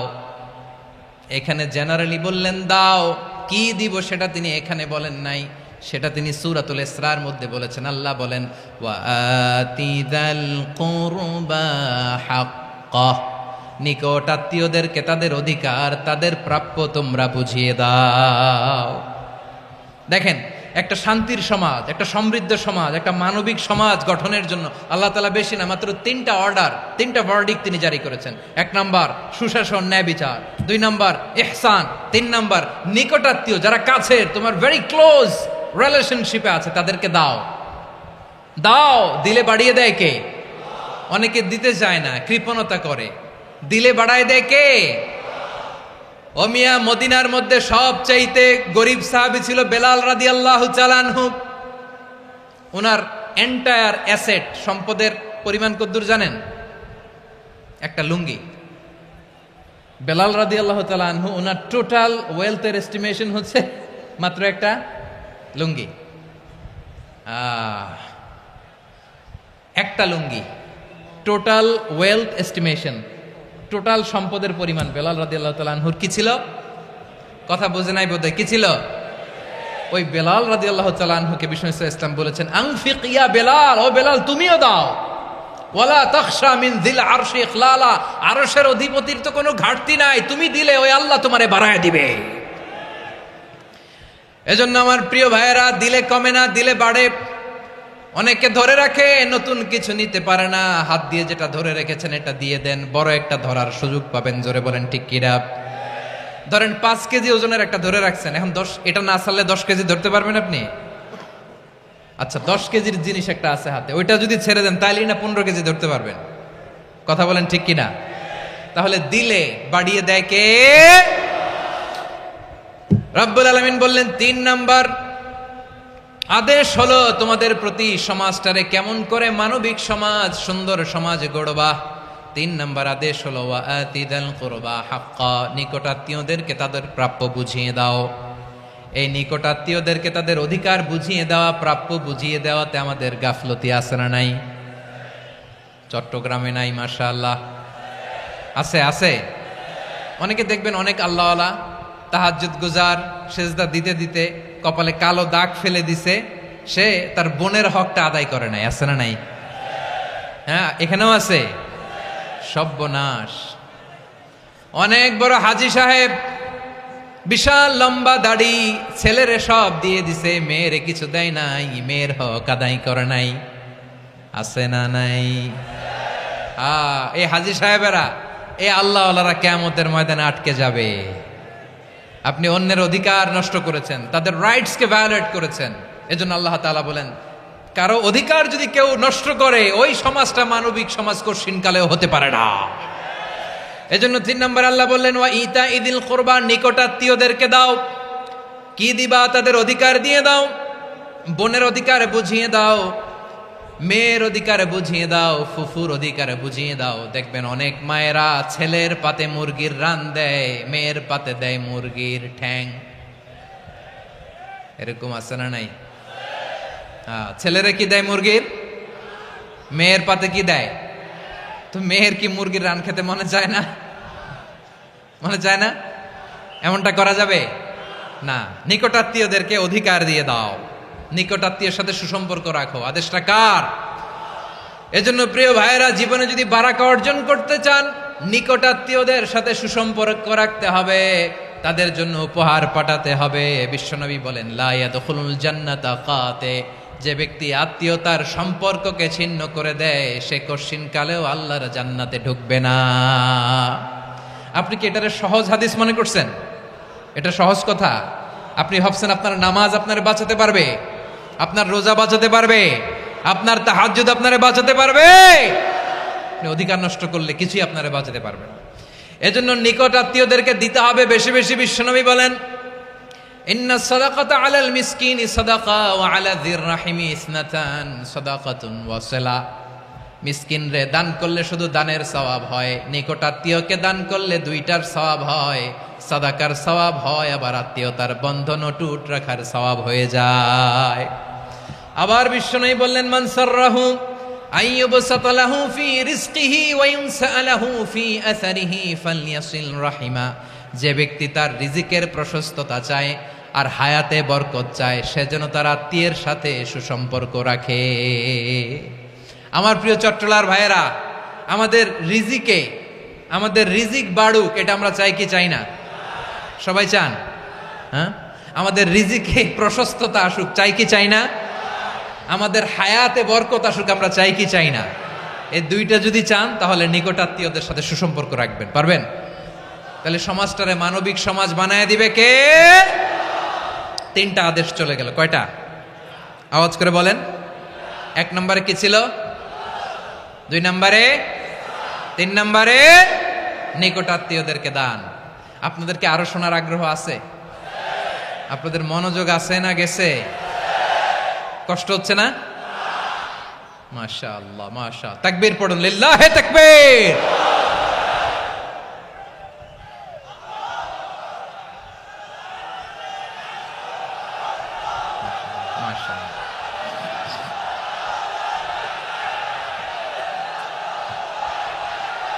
আমার প্রিয় ভাইয়েরা,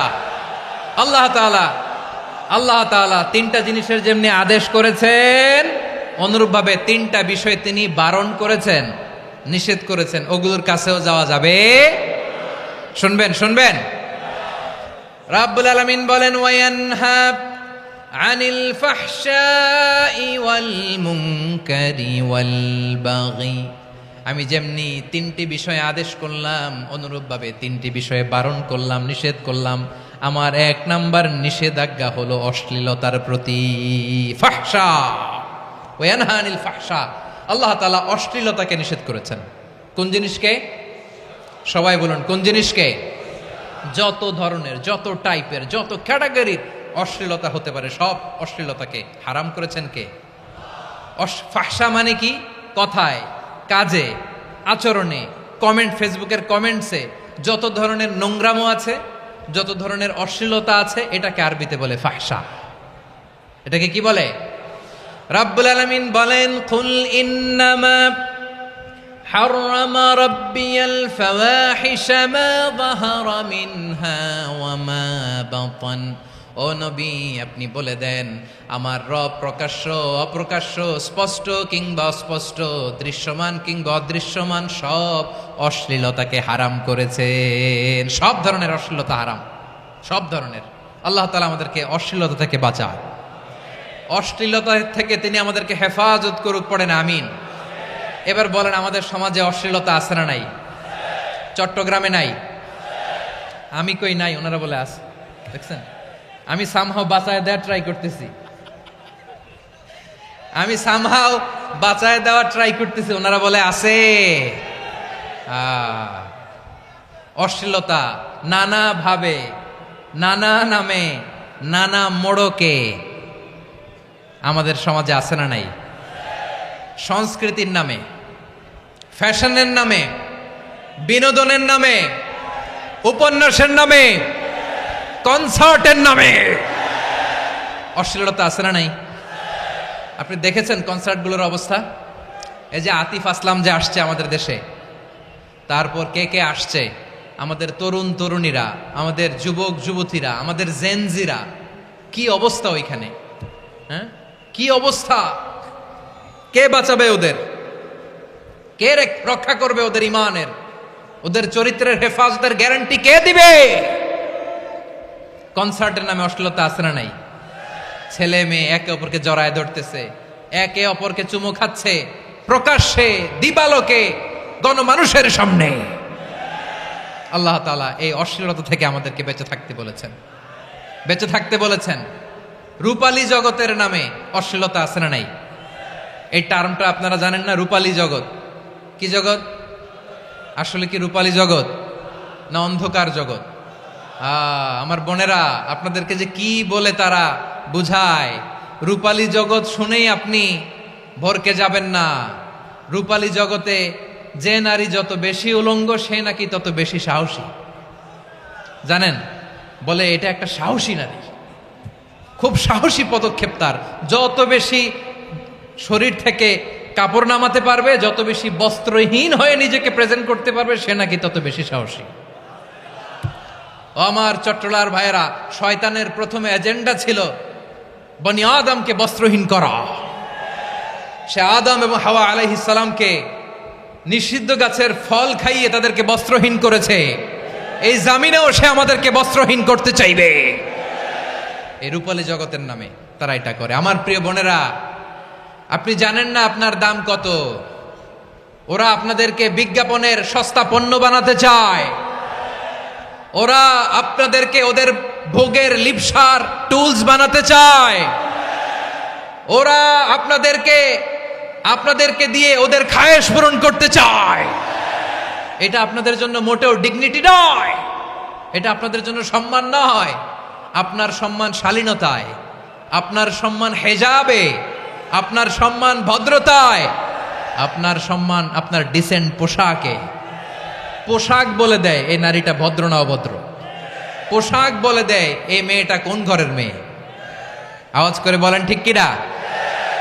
আপনি জানেন না, আপনার এই সস্তা পণ্য বানায়, ভোগের পণ্য, বিলবোর্ডে আপনাকে উলঙ্গ করে উপস্থাপন করে। এই অশ্লীলতার সাথে ইসলামের কোনো সম্পর্ক। এজন্য আল্লাহ বলেন, আমি অশ্লীলতাকে হারাম করেছি। অশ্লীলতাকে হারাম করার প্রথম কারণ হলো এর মাধ্যমে মানবতাকে অপমানিত করা হয়। কারণ মানুষের সম্মান মানুষের পোশাকে। মানুষ যখন পোশাকহীন হয়ে যায়, বস্ত্রহীন হয়ে যায়, তার সম্মান কমে যায়। ঠিক কিনা? অশ্লীলতাকে হারাম করার প্রথম কারণ হচ্ছে মানুষ মানুষকে অপমান করে। একটা নারী, সে তো সম্মানিত, নারী যে কত সম্মানিত নারীর এটা বুঝেই নাই। বিশ্বনবী বলেন, আর দুনিয়া কুল্লুহা মাতা ওয়া খায়রু মাতা'আদ দুনিয়া আল মারআতুস সালিহা। আমার বোনেরা, 5টা প্যান্ডেলে আপনারা এলইডিতে আমার আলোচনা শুনছেন, আমি জানি। আপনাদের এই গর্ভ যে কত দামি আপনি জানেন না। আপনার পেট থেকেই আসবে আগামী দিনের সালাহুদ্দিন আল আইয়ুবী। আপনার পেট থেকেই আসবে অনাগত দিনের ইমাম মাহদী আল মুনতাজার।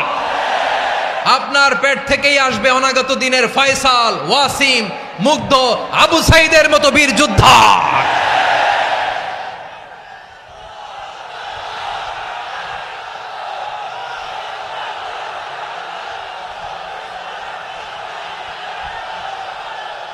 আমার প্রিয় বোনেরা, আমার প্রিয় বোনেরা, বিশ্বনবীর কথার ওজন খেয়াল করেন। আর দুনিয়া কুল্লুহা মাতা ওয়া খায়রু মাতা'আদ দুনিয়া আল মারআতুস সালিহা। দুনিয়ার সবকিছুই অ্যাসেট, এর মধ্যে সবচেয়ে দামি অ্যাসেট নেককার নারী। আপনার গর্ভ যে কত দামি আপনি জানেন না। নিজের সময়টাকে কাজে লাগান, কোরআন পড়েন, সুন্নাহ পড়েন। আপনার অনেক দায়িত্ব ঘরে। You are the MD of your family.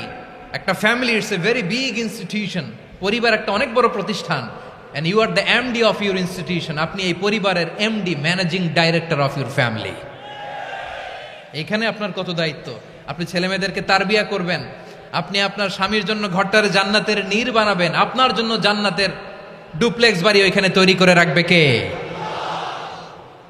আপনি যে কত দামি আপনি জানেন না। নারীদেরকে আল্লাহ বানিয়েছেন উচ্চতর করে, নিম্নতর নয়।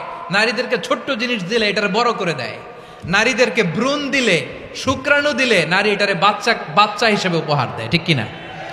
বিয়ের মাধ্যমে স্বামী যখন তার শুক্রাণু তার স্ত্রীকে উপহার দেয়, স্ত্রী রিটার্নে কি উপহার দেয়? ফুল ফর্ম বেবি, মানব সন্তান। দেখছেন, আপনি দিলেন একটুক, উনি দিছে বিশাল। আপনি যদি নারীকে বাজার এনে দেন, নারী এটাকে সুস্বাদু খাবারে রূপান্তর করে দেয়। আপনি তাকে একটা মুচকি হাসি দিয়ে দেন, সে তার কলিজা দিয়ে দেয়। কিন্তু যদি আপনি তার মনে কষ্ট দেন, সে আপনার জীবনকে জাহান্নাম বানায়া দেয়। খবর আছে, নারীর মন বুঝতে পারলে নেয়ামত, বুঝতে না পারলে কিয়ামত, ঠিক কিনা বলেন? আমার প্রিয় বোনেরা, আপনি যে কত দামি আপনি জানেন না, জানেন না আপনি কত দামি, অনেক দামি আপনি। আপনাদেরকে যেন ভোগের সস্তা পণ্য বানাতে না পারে, আপনাদেরকে সচেতন থাকতে হবে, সজাগ থাকতে হবে, কনসার্ন থাকতে হবে। শয়তানের ওই হাতছানির দিকে আর নজর দেওয়া যাবে না। তাহলে কেন আল্লাহ তাআলা এই ফাহশা অশ্লীলতাকে হারাম করলেন? এক নাম্বার, এতে হিউম্যান ডিগনিটি কমে। দুই নাম্বার, এতে মানুষের অধিকার নষ্ট হয়। আপনি বিয়ে করেছেন এরে, পরকিয়া করেন ওর সাথে, এরকম আছে না নাই? স্ত্রীর অধিকার নষ্ট করেছেন। আপনি বিবাহ সম্পর্কে আবদ্ধ হয়েছেন তার সাথে, আপনি পরকিয়া করেন ওই ছেলের সাথে, আপনি আপনার হাজবেন্ডের সাথে বিট্রে করেছেন।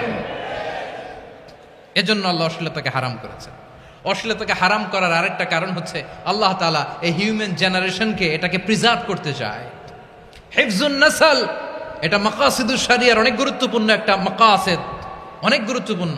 আপনার নাসল, আপনার জেনারেশনকে সংরক্ষণ করা। এই যে আসতেছে ফেব্রুয়ারি, কত ফেব্রুয়ারি জানো? এটা কি বিশ্ব ভালোবাসা দিবস? হ্যাঁ, কি দিবস? এই বিশ্ব ভালোবাসা দিবসের সাথে মুসলমানদের কোনো সম্পর্ক নাই। আমার প্রিয় ভাইরা, এই যে আপনি অবৈধ সম্পর্কে জড়ালেন, কেন আল্লাহ অশ্লীলতাকে হারাম করেছে দেখেন। বলতেছিলাম যে এটা আপনার নাসল, আপনার জেনারেশন, আপনার লিনিয়েজ, আপনার বংশকে প্রিজার্ভ করা। কে কার বাবা, কে কার মা, বাবা মা জানা, প্রজন্মকে প্রিজার্ভ করা, এটা ইসলাম ওয়াজিব করে দিয়েছে। এই যে অবৈধ সম্পর্কের কারণে, বিশ্ব বেহায়া দিবসের কারণে, এগুলোর আউটপুট হিসেবে মাঝে মাঝে ঢাকা মেডিকেলের ডাস্টবিনে নবজাতকের বাচ্চার কান্নার আওয়াজ শুনতে পাওয়া যায়। চট্টগ্রাম মেডিকেলের ডাস্টবিনে নবজাতকের কান্না শুনতে পাওয়া যায়। বীর চট্টলার মুসলমানেরা বুঝতে পারলে আওয়াজ করে বলেন, এই যে চট্টগ্রাম মেডিকেলে যে নবজাতকটা পাওয়া গেল, ওর বাবাকে আমাকে বলেন, ওর বাবাকে, ওর মাকে, ও কোন ফ্যামিলির সন্তান কেউ জানে? আপনি হিউম্যান ডিগনিটিকে অপমান করেছেন না? আপনি তার ভবিষ্যৎকে অন্ধকার করেছেন না? আপনি তার লিনিয়েজকে প্রশ্নবিদ্ধ করে দিয়েছেন না? এই জন্য আল্লাহ তাআলা অশ্লীলতাকে আমাদের জন্য হারাম করে দিয়েছেন। পড়েন সুবহানাল্লাহ। এই জন্য রাব্বুল আলামিন বলেন, কুল ইন্নামা হারামা রাব্বিয়াল ফাওয়াহিশা মা যাহারা মিনহা ওয়া মা বাতান। প্রকাশ্য অপ্রকাশ্য সব অশ্লীলতাকে হারাম ঘোষণা করে দিয়েছে কে? আবার দুনিয়ার বুকে যারা অশ্লীলতার প্রসার করে তাদের জন্য শাস্তি মজুদ রেখেছে কে? রব্বুল আলামিন বলেন, ইন্নাল্লাযীনা ইউহিব্বুনা আন তাশিআল ফাহিশাতু ফিল্লাযীনা আমানু লাহুম আযাবুন আলীমুন ফিদ দুনিয়া ওয়াল আখিরাতি ওয়াল্লাহু ইয়ালামু ওয়া আনতুম লা তা'লামুন। নিশ্চয়ই যারা বিশ্বাসীদের মাঝে অশ্লীলতার প্রচার প্রসার করতে চায় তাদের জন্য আমি মর্মন্তুদ শাস্তি প্রস্তুত করে রেখেছি, দুনিয়াতেও রেখেছি, আখিরাতেও রেখেছি। ঘোষণাটা কার? যারাই নাটকের নামে, সিনেমার নামে, রূপালী জগতের নামে, মুভির নামে, ওটিটি প্ল্যাটফর্মের নামে আমার সমাজে অশ্লীলতা ছড়াতে চায় তাদের জন্য কঠিন মর্মন্তুদ শাস্তি মজুদ রেখে দিয়েছে কে? ও আমার বোনেরা, এখনো আপনি জাগবেন না? এখনো আপনার চিন্তার দুয়ারে এখনো নাড়া পড়ে নাই? ওরা আপনাকে উলঙ্গ বানাতে চায়, ওরা আপনাকে আইটেম গার্ল বানাতে চায়।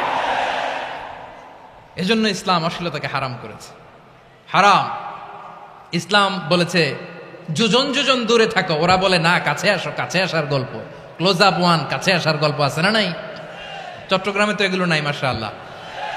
হ্যাঁ, এখানেও আছে ক্লোজ আপ ওয়ান, কাছে আসার গল্প। আল্লাহ বলেন ওয়ালা তাকরাবুজ জিনা, কাছেও এসো না, জিনা থেকে যোজন যোজন কিলো দূরে থাকো। ওরা বলে কাছে আসার গল্প।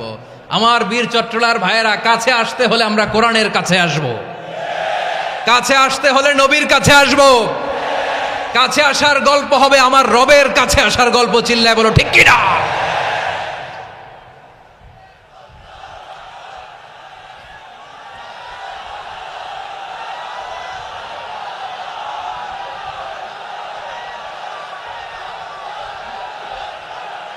বসুন বসুন আমার ভাইয়েরা। তাহলে অশ্লীলতার সাথে আমাদের কোনো সম্পর্ক? সবাই বলতে পারেননি, আওয়াজ করে বলুন, অশ্লীলতার সাথে আমাদের কোনো সম্পর্ক? আমরা এই সমস্ত ক্লোজ আপ ওয়ান, কাছে আসার গল্পের প্রোগ্রামে যাব? আমরা কোন ধরনের অশ্লীল কন্টেন্ট সোশ্যাল মিডিয়ায়, টিভিতে দেখব? কি যুগ যে আমরা কাটাচ্ছি আপনি কল্পনা করতে পারবেন না। পর্ন ইন্ডাস্ট্রি, নারী পুরুষের বস্ত্রহীন যুগল দৃশ্য, এটাকে দিয়ে ওরা কোটি ডলারের ইন্ডাস্ট্রি বানিয়েছে। পুরো মানব ইতিহাসে এরকম জঘন্য সময় মানব ইতিহাস পার করে নাই। পর্ন এটা ইন্ডাস্ট্রি হয়ে গেছে। আমাদের এই যুবকগুলো, জেনজিগুলো, ওদের চরিত্র বাঁচাবে কি করে? কেমন করে হেফাজত করবে ওদের এই মূল্যবান চরিত্র? আমার প্রিয় ভাইয়েরা, এই অশ্লীলতার দ্য লেটেস্ট ভার্সন হচ্ছে LGBTQ, শরীফ থেকে শরীফা। শুনছেন আপনারা? দেখতে পুরুষ, আসলেই পুরুষ, সুস্থ একজন পুরুষ, 4 সন্তানের বাবা, বলে আমি মনে মনে নারী। দেখতে নারী, সুস্থ নারী, আসলেই সে দিব্যি একজন নারী, বলে আমি মনে মনে পুরুষ। সবচেয়ে ভয়ঙ্কর অশ্লীলতার সবচাইতে লেটেস্ট ভার্সন হচ্ছে এই ট্রান্সজেন্ডারিজম। সুস্থ পুরুষ তার বায়োলজিক্যাল গ্রোথকে হরমোন দিয়ে স্টপ করে দিয়ে সে সার্জারি করে নারী হতে চায়, সুস্থ নারী পুরুষ হতে চায়। পুরুষ পুরুষের প্রতি সেক্সুয়ালি আকর্ষণ বোধ করে। এটা লূত আলাইহিস সালামের কওমের মধ্যে ছিল। এটাকেও আল্লাহ কোরআনে ফাহিশা বলেছেন। ওয়ালুতান ইয ক্বালা লিকাওমিহি আতাতুনাল ফাহিশাতা মা সাবাকাকুম বিহা মিন আহাদিম মিনাল আলামিন। লূত আলাইহিস সালাম বললেন, তোমরা কি এমন এক অশ্লীল কার্যক্রমে ডুব দিলে নাকি যেটা গোটা বিশ্বের কেউ কখনো করে নাই, তোমরাই প্রথম করেছো। পড়েন নাউযুবিল্লাহ। এই পশ্চিমের এই রোগ আমার দেশে যেন আসতে না পারে, আমাদের সজাগ থাকতে হবে। প্রিয় ভাইরা, চিল্লায় বলেন ঠিক কিনা? পশ্চিমের অবস্থা ভয়ঙ্কর। পাশ্চাত্যে, আমি যুক্তরাষ্ট্রে ছিলাম অনেকদিন, কয়েক মাস, বিভিন্ন স্টেটে ঘুরেছি। গার্ডিয়ানরা উদ্বিগ্ন, ছেলে মেয়েদেরকে, ছোট্ট ছেলে মেয়ে, ওদেরকে জিজ্ঞেস করে, তুমি how do you feel right now inside yourself? তুমি ভিতরে ভিতরে কেমন ফিল করো? তোমার কি ছেলে ছেলে লাগে না মেয়ে মেয়ে লাগে? আচ্ছা বলেন, এই ছোট্ট বাচ্চাটাও কি এগুলো জেন্ডার অ্যাসাইনমেন্ট বলতে এগুলো কিছু বুঝে? এইভাবে মিসগাইড করা হচ্ছে। কৌতূহল বশত ছোট্ট ছেলে যদি বলে আমার তো মেয়ে মেয়ে লাগে, তখন বলে যে না তুমি মেয়ে, ছেলে না। মা বাবা বাধা দিলে ওকে আলাদা গভর্নমেন্ট হাউসে নিয়ে যায়। ভয়ঙ্করতম অবস্থা। আমরা একটা সময়ে শুনতাম যে হুজুর আমার ছেলেটা খুব ভালো, হাফেজে কোরআন, আল্লাহওয়ালা। হুজুর আমার ছেলে দাড়ি রাখছে, আল্লাহওয়ালা। হুজুর আমার ছেলে 5 ওয়াক্ত সালাত জামাতের সাথে পড়ে, তার মানে আল্লাহওয়ালা। পশ্চিমে যে আমি কি শুনছি জানেন? ওরা বলে হুজুর আমার ছেলেটা ইউনিভার্সিটির একটা মেয়ের সাথে প্রেম করে, ও খুব আল্লাহওয়ালা, হুজুর দোয়া করবেন। এর কারণ ওদের কাছে আল্লাহওয়ালার ক্রাইটেরিয়া হচ্ছে হুজুর আমার ছেলেটা আরেক ছেলের পছন্দ করে নাই, আমার মেয়েটা আরেক মেয়েকে ভালোবাসে নাই, এজন্য আমার ছেলেটা আল্লাহওয়ালা, হুজুর ওর জন্য একটু দোয়া করে দিয়েন। কি চ্যালেঞ্জ ওরা ফেস করতেছে। ওনার ছেলে যে আরেক ছেলেরে বিয়ে করবে না, এটাতেই উনি খুশি যে আলহামদুলিল্লাহ আমার ছেলেটা একটা মেয়েরে ভালোবাসে, আমার মেয়েটা একটা ছেলেরে ভালোবাসে, মানে এটা খুব আল্লাহওয়ালা। নাউজুবিল্লাহ পড়তে পারলেন না? এজন্য অশ্লীলতার সাথে আমাদের কোনো সম্পর্ক। রব্বুল আলামিন বলেন ওয়ায়ানহা আনিল ফাহশাই ওয়াল মুনকারি ওয়াল বাগি। 3টা জিনিসকে আমি নিষিদ্ধ করলাম। 1 নাম্বার হলো ফাহশা, অশ্লীলতা। 2 নম্বরে হলো মুনকারের সমস্ত মন্দ কাজ। আপনাদের মনোযোগ আছে না? শেষ করে দিব? আর 2-1 মিনিট শুনবেন? আচ্ছা বলি তাহলে, আর 2-1 মিনিট। তাহলে নিষেধাজ্ঞা জারি করেছেন 3টা জিনিসের উপর। 1 নাম্বার কি? ফাহশা, অশ্লীলতা। 2 নাম্বার মুনকার। মুনকার মানে হচ্ছে যত মন্দ কাজ, খারাপ কাজ, বাজে কাজ, এটার বলে মুনকার। এটার কি বলে?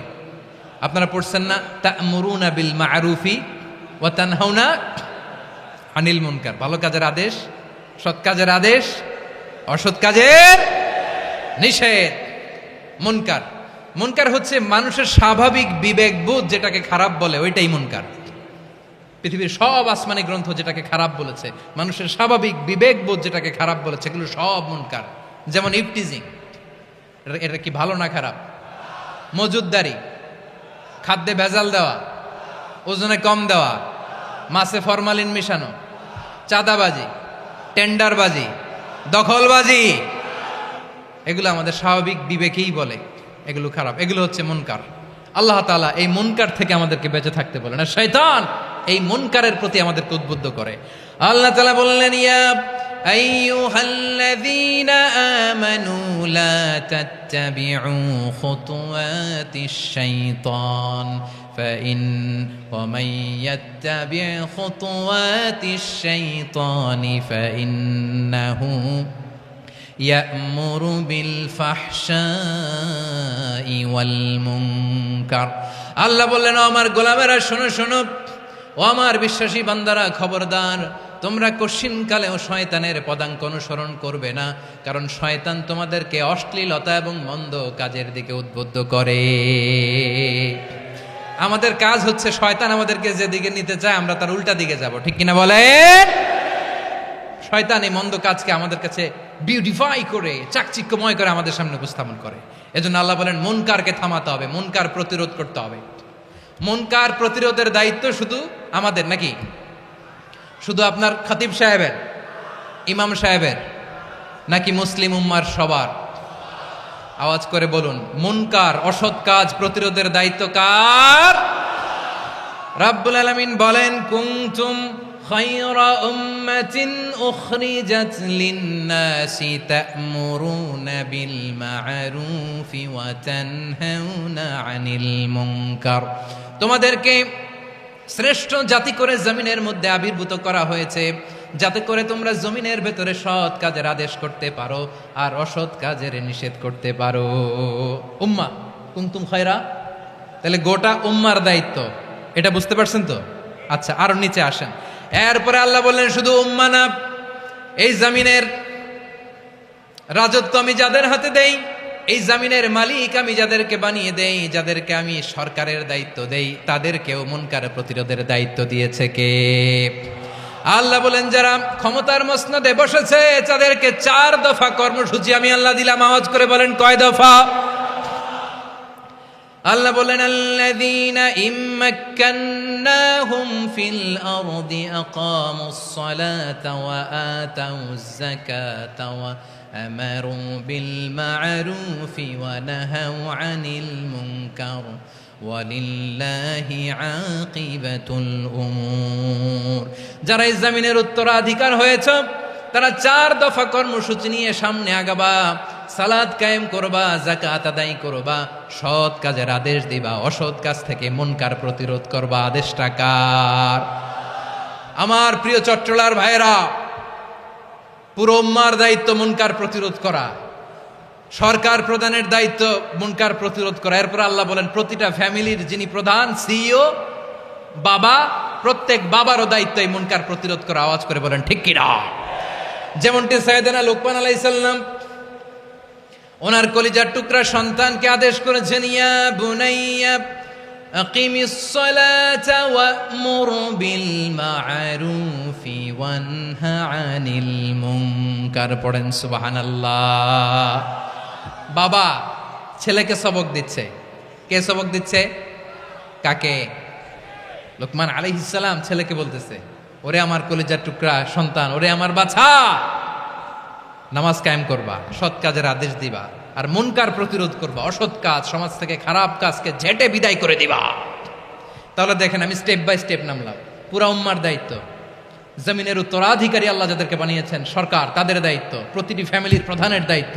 এরপরে বিশ্বনবী বলেন সচেতন প্রতিটি মুসলিমের দায়িত্ব সমাজ থেকে মুনকারকে উৎখাত করা। বিশ্বনবী বলেছেন মান রাআ মিনকুম মুনকারান ফালিয়ুগাইয়িরহু বিয়াদিহি ফাইন লাম ইয়াস্তাতি ফাবিলিসানিহি ওয়া ইন লাম ইয়াস্তাতি ফাবিকলবিহি ওয়া যালিকা আযআফুল ঈমান। সমাজে যে মুনকার দেখবে, খারাপ কাজ দেখবে, সে যেন হাত দিয়ে সেটাকে থামায়। কি দিয়ে? আপনাদের তো হাত নাই না? হাত আছে, হাত আছে। ওরা যেই হাত দিয়ে অন্যায় করে ওইটা প্রতিরোধের জন্য আমাদেরও হাত আছে না নাই? থামাতে হবে, থামাতে হবে।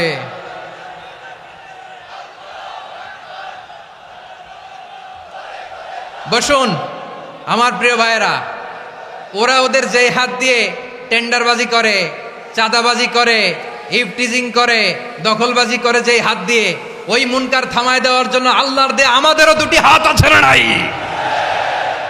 আমাদেরও হাত আছে। থামাইতে হবে, থামাইতে হবে, হিম্মত করতে হবে। আমার প্রিয় ভাইয়েরা, না থামালে আমরাই ডুববো শেষমেশ। আমাদের বাঁচার জন্য হইলেও থামাইতে হবে। রব্বুল আলামিন বলেন ওয়াত্তাকু ফিতনাতাল লা তুসিবান্নাল্লাযীনা যালামু মিনকুম খাসসা। ও আমার গোলামেরা, ওই আযাবকে ভয় করো যে আযাব যখন আমি জমিনের বুকে পাঠাই শুধু জালেমদেরকেই মারি না, আলেমদেরকেও মারি। আযাব যখন আসে তখন শুধু জালিমই মরে না, আলেমও মরে। জানেন মুসা আলাইহিস সালামের পায়ে একবার একটা লাল পোকা কামড় দিয়েছে, লাল পিঁপড়া। লাল পিঁপড়া কামড় দিলে খুব আরাম লাগে না? কি লাগে? হ্যাঁ, জলে না? লাল একটা পিঁপড়া কামড় দিছে, তো উনি রেগে মেগে পাশি দেখে লাল পিঁপড়ার বাসা, পা দিয়ে ডলে মুছে সবগুলো পিঁপড়া মেরে ফেলছে। এই ঘটনাটা আল্লাহ ঘটিয়েছেন। এজন্য মুসা আলাইহিস সালাম ছিলেন কালিমুল্লাহ, সরাসরি আল্লাহর সাথে কথা বলতেন। তিনি আল্লাহকে জিজ্ঞেস করেছিলেন, আল্লাহ তুমি যখন কোনো জনপদে আযাব পাঠাও, শাস্তি দাও, ওখানকার শুধু জালেমরাই তো মরে না, ভালো মানুষগুলাও মরে, তো আযাব দিবা মুশরিকদের উপর দিবা, অবাধ্যদের উপর দিবা, ভালো মানুষগুলারে মারো কেন? আল্লাহ বললেন, মুসা তোমার যে কামড় দিছিল পায়ের মধ্যে পিঁপড়া, কয়টা পিঁপড়া? জোরে বলেন। একটা পিঁপড়া, তো সবগুলারে মারলা কেন? রেগে মেগে পুরো পিঁপড়ার বাসা ভেঙে মেসাকার করলা কেন? এই মুসা, আমি যখন অ্যাকশনে যাই, আমি যখন শাস্তি দেই, তখন এত বাস বিচার করা হয় না, বাস বিচার করা যায় না। যখন অ্যাকশনে যাওয়া হয় ওইটা ডাইরেক্ট অ্যাকশন হয়ে যায়। চিল্লায় বলো ঠিক কি না? এজন্য আমাদের বাঁচার জন্য হলেও এই পাপ থামাতে হবে, এই শয়তানের অট্টহাসি থামাতে হবে, অন্যায় অপরাধ সমাজ থেকে আমাদের থামাতে হবে। কারণ আযাব আসলে ওরাও মরবে, আমরাও মরব। একটা জাহাজ 2 তলা, আপনি আছেন 2য় তলায়। শুনতেছেন? শুনতেছেন? জাহাজ কয় তলা? আপনি কোন তলায়? 2য় তলায়। নিচের তলার কিছু লোক জাহাজের তলা ছিদ্র করতে আরম্ভ করছে। কি ছিদ্র করতেছে? আচ্ছা, জাহাজের তলা ছিদ্র করলে তলা দিয়ে কি ঢুকে? এখন আপনি যদি বলেন আমার কি, আমি তো 2 তলায়, আমার কি, আমি তো সেফ, আমি ইন দ্য সেফ জোন, আমি তো ভালো আছি, আমি তো ভালো আছি, ওরা ছিদ্র করে ওরা মরবে। আসলে কি শুধু ওরা মরবে, নাকি তলা ফুটো হলে ভিতরে পানি ঢুকলে আপনারও সলিল সমাধি হবে? তলা দিয়ে যখন পানি ঢুকবে, জাহাজ ঢুকলে আপনিও মরবেন। এজন্য নিজে মরার আগে ওই পাগলগুলোর নিচতলায় যে থামাতে হবে। চিল্লায় বলেন ঠিক কি না? এজন্য আল্লাহ বললেন মুনকার প্রতিরোধের দায়িত্ব সমাজের টপ টু বটম সবার। পুরো উম্মার দায়িত্ব, সরকার প্রধানের দায়িত্ব, প্রতিটি ফ্যামিলির প্রধান বাবার দায়িত্ব। বিশ্বনবী বললেন প্রতিটি সচেতন মুসলিমের দায়িত্ব। এজন্য মুনকার প্রতিরোধ করার দরকার আছে না নাই? সমাজে এই যে ইফটিজিং হয়, আপনার বোনের বয়সী একটা মেয়েকে কিছু বখাটে টিটকারি করে, এই বলে সেই বলে, নোংরা কথা বলে, রাস্তায় দেখেও আপনি পাশ দিয়ে না দেখার মতো চলে যান কেন? আপনি দাঁড়ান না কেন? আপনি দাঁড়ালেই তো থেমে যাবে। কারণ সত্যের যে শক্তি, তার সামনে মিথ্যা মুখ থুবড়ে পড়ে। আপনার সামনে ও কিছুই না, নাথিং। আপনি দাঁড়ান, ওকে প্রশ্ন করেন যে আমার বোনকে তুমি ডিস্টার্ব করো কেন? আপনাকে দেখে আরো 5 জন দাঁড়াবে, 5 জনকে দেখে আরো 10 জন দাঁড়াবে। আমাদের নীরবতা আর আমাদের নিশ্চুপ থাকাই জালিমদেরকে আরো শক্তিশালী জালিম বানিয়েছে। এজন্য মুনকার প্রতিরোধের দায়িত্ব আমাদের সবার। টেন্ডারবাজি, চাঁদাবাজি, দুর্নীতি, অপরাধ, দখলদারিত্ব, মজুদদারি, এগুলো সব কিছু একসাথে প্রতিরোধ করতে হবে, ঠিক কিনা বলেন? একটা মানবিক সমাজ যদি চাই, প্রতিরোধ করতে হবে। প্রিয় ভাইয়েরা, আল্লাহর শপথ নিয়ে বলি, এই নাসিহাতগুলো সবার জন্য, সব দলের জন্য, সব মতের মানুষের জন্য। আমরা কোনো দলের প্রতি মানুষকে ডাকি না, আমরা ডাকি ইসলামের দিকে। সব দলের, সব মতের, সব মানুষদেরকে আমরা আহ্বান জানাই, আসুন আমরা একটা সুন্দর সমাজ বিনির্মাণ করি। এই যে নতুন বাংলাদেশের এক সুযোগ এসেছে, আর জীবনে হয়তো আসবে না, সামনের 100 বছর এই সময় আসবে না। আসুন দেশটাকে আমরা সাজাই, আসুন আমরা দুর্নীতি বন্ধ করি, আসুন আমরা চাঁদাবাজি বন্ধ করি, আসুন আমরা দখলদারিত্ব বন্ধ করি, আসুন আমরা এক দল আরেক দলকে নিশ্চিহ্ন করার যে রাজনীতি, এটা বন্ধ করি। সব দলের প্রতি আমার আহ্বান। আমি কিছুদিন আগে একটা নিউজ দেখলাম, ওই যে লন্ডনে বসে জনাব তারেক রহমান সাহেবকে আমি ধন্যবাদ দিতে চাই। উনি সংবাদ শোনা মাত্রই ওনার দলের অনেক চাঁদাবাজকে উনি বহিষ্কার করেছে। I do appreciate. প্রতিটি দলের এরকম ইনিশিয়েটিভ নেওয়ার দরকার আছে না নাই? যে কোনো দলে এই প্র্যাকটিসটা থাকার দরকার আছে না নাই? চাঁদাবাজদের সাথে আপনারা নিজেদেরকে মুক্ত ঘোষণা করবেন যে এরা আমার দলের কর্মী হতে পারে না। আমরা চাঁদাবাজ মুক্ত বাংলাদেশ চাই, জুলুম মুক্ত বাংলাদেশ চাই, ফ্যাসিজম মুক্ত বাংলাদেশ চাই, গুণ খুন খারাপি মুক্ত বাংলাদেশ চাই। আমরা নতুন ভোরের বাংলাদেশ চাই। ওই বাংলাদেশ পাওয়ার জন্য মুনকার প্রতিরোধে, অন্যায় প্রতিরোধে যদি বাঘের বাচ্চার মতো, আবু সাইদের মতো 2 হাত উঁচু করে বুককে টান টান করে প্রসারিত করে দাঁড়াতে হয়, রাজি আছো মুসলমান? কারা কারা রাজি? আল্লাহকে হাত দেখিয়ে প্রতিজ্ঞা করো।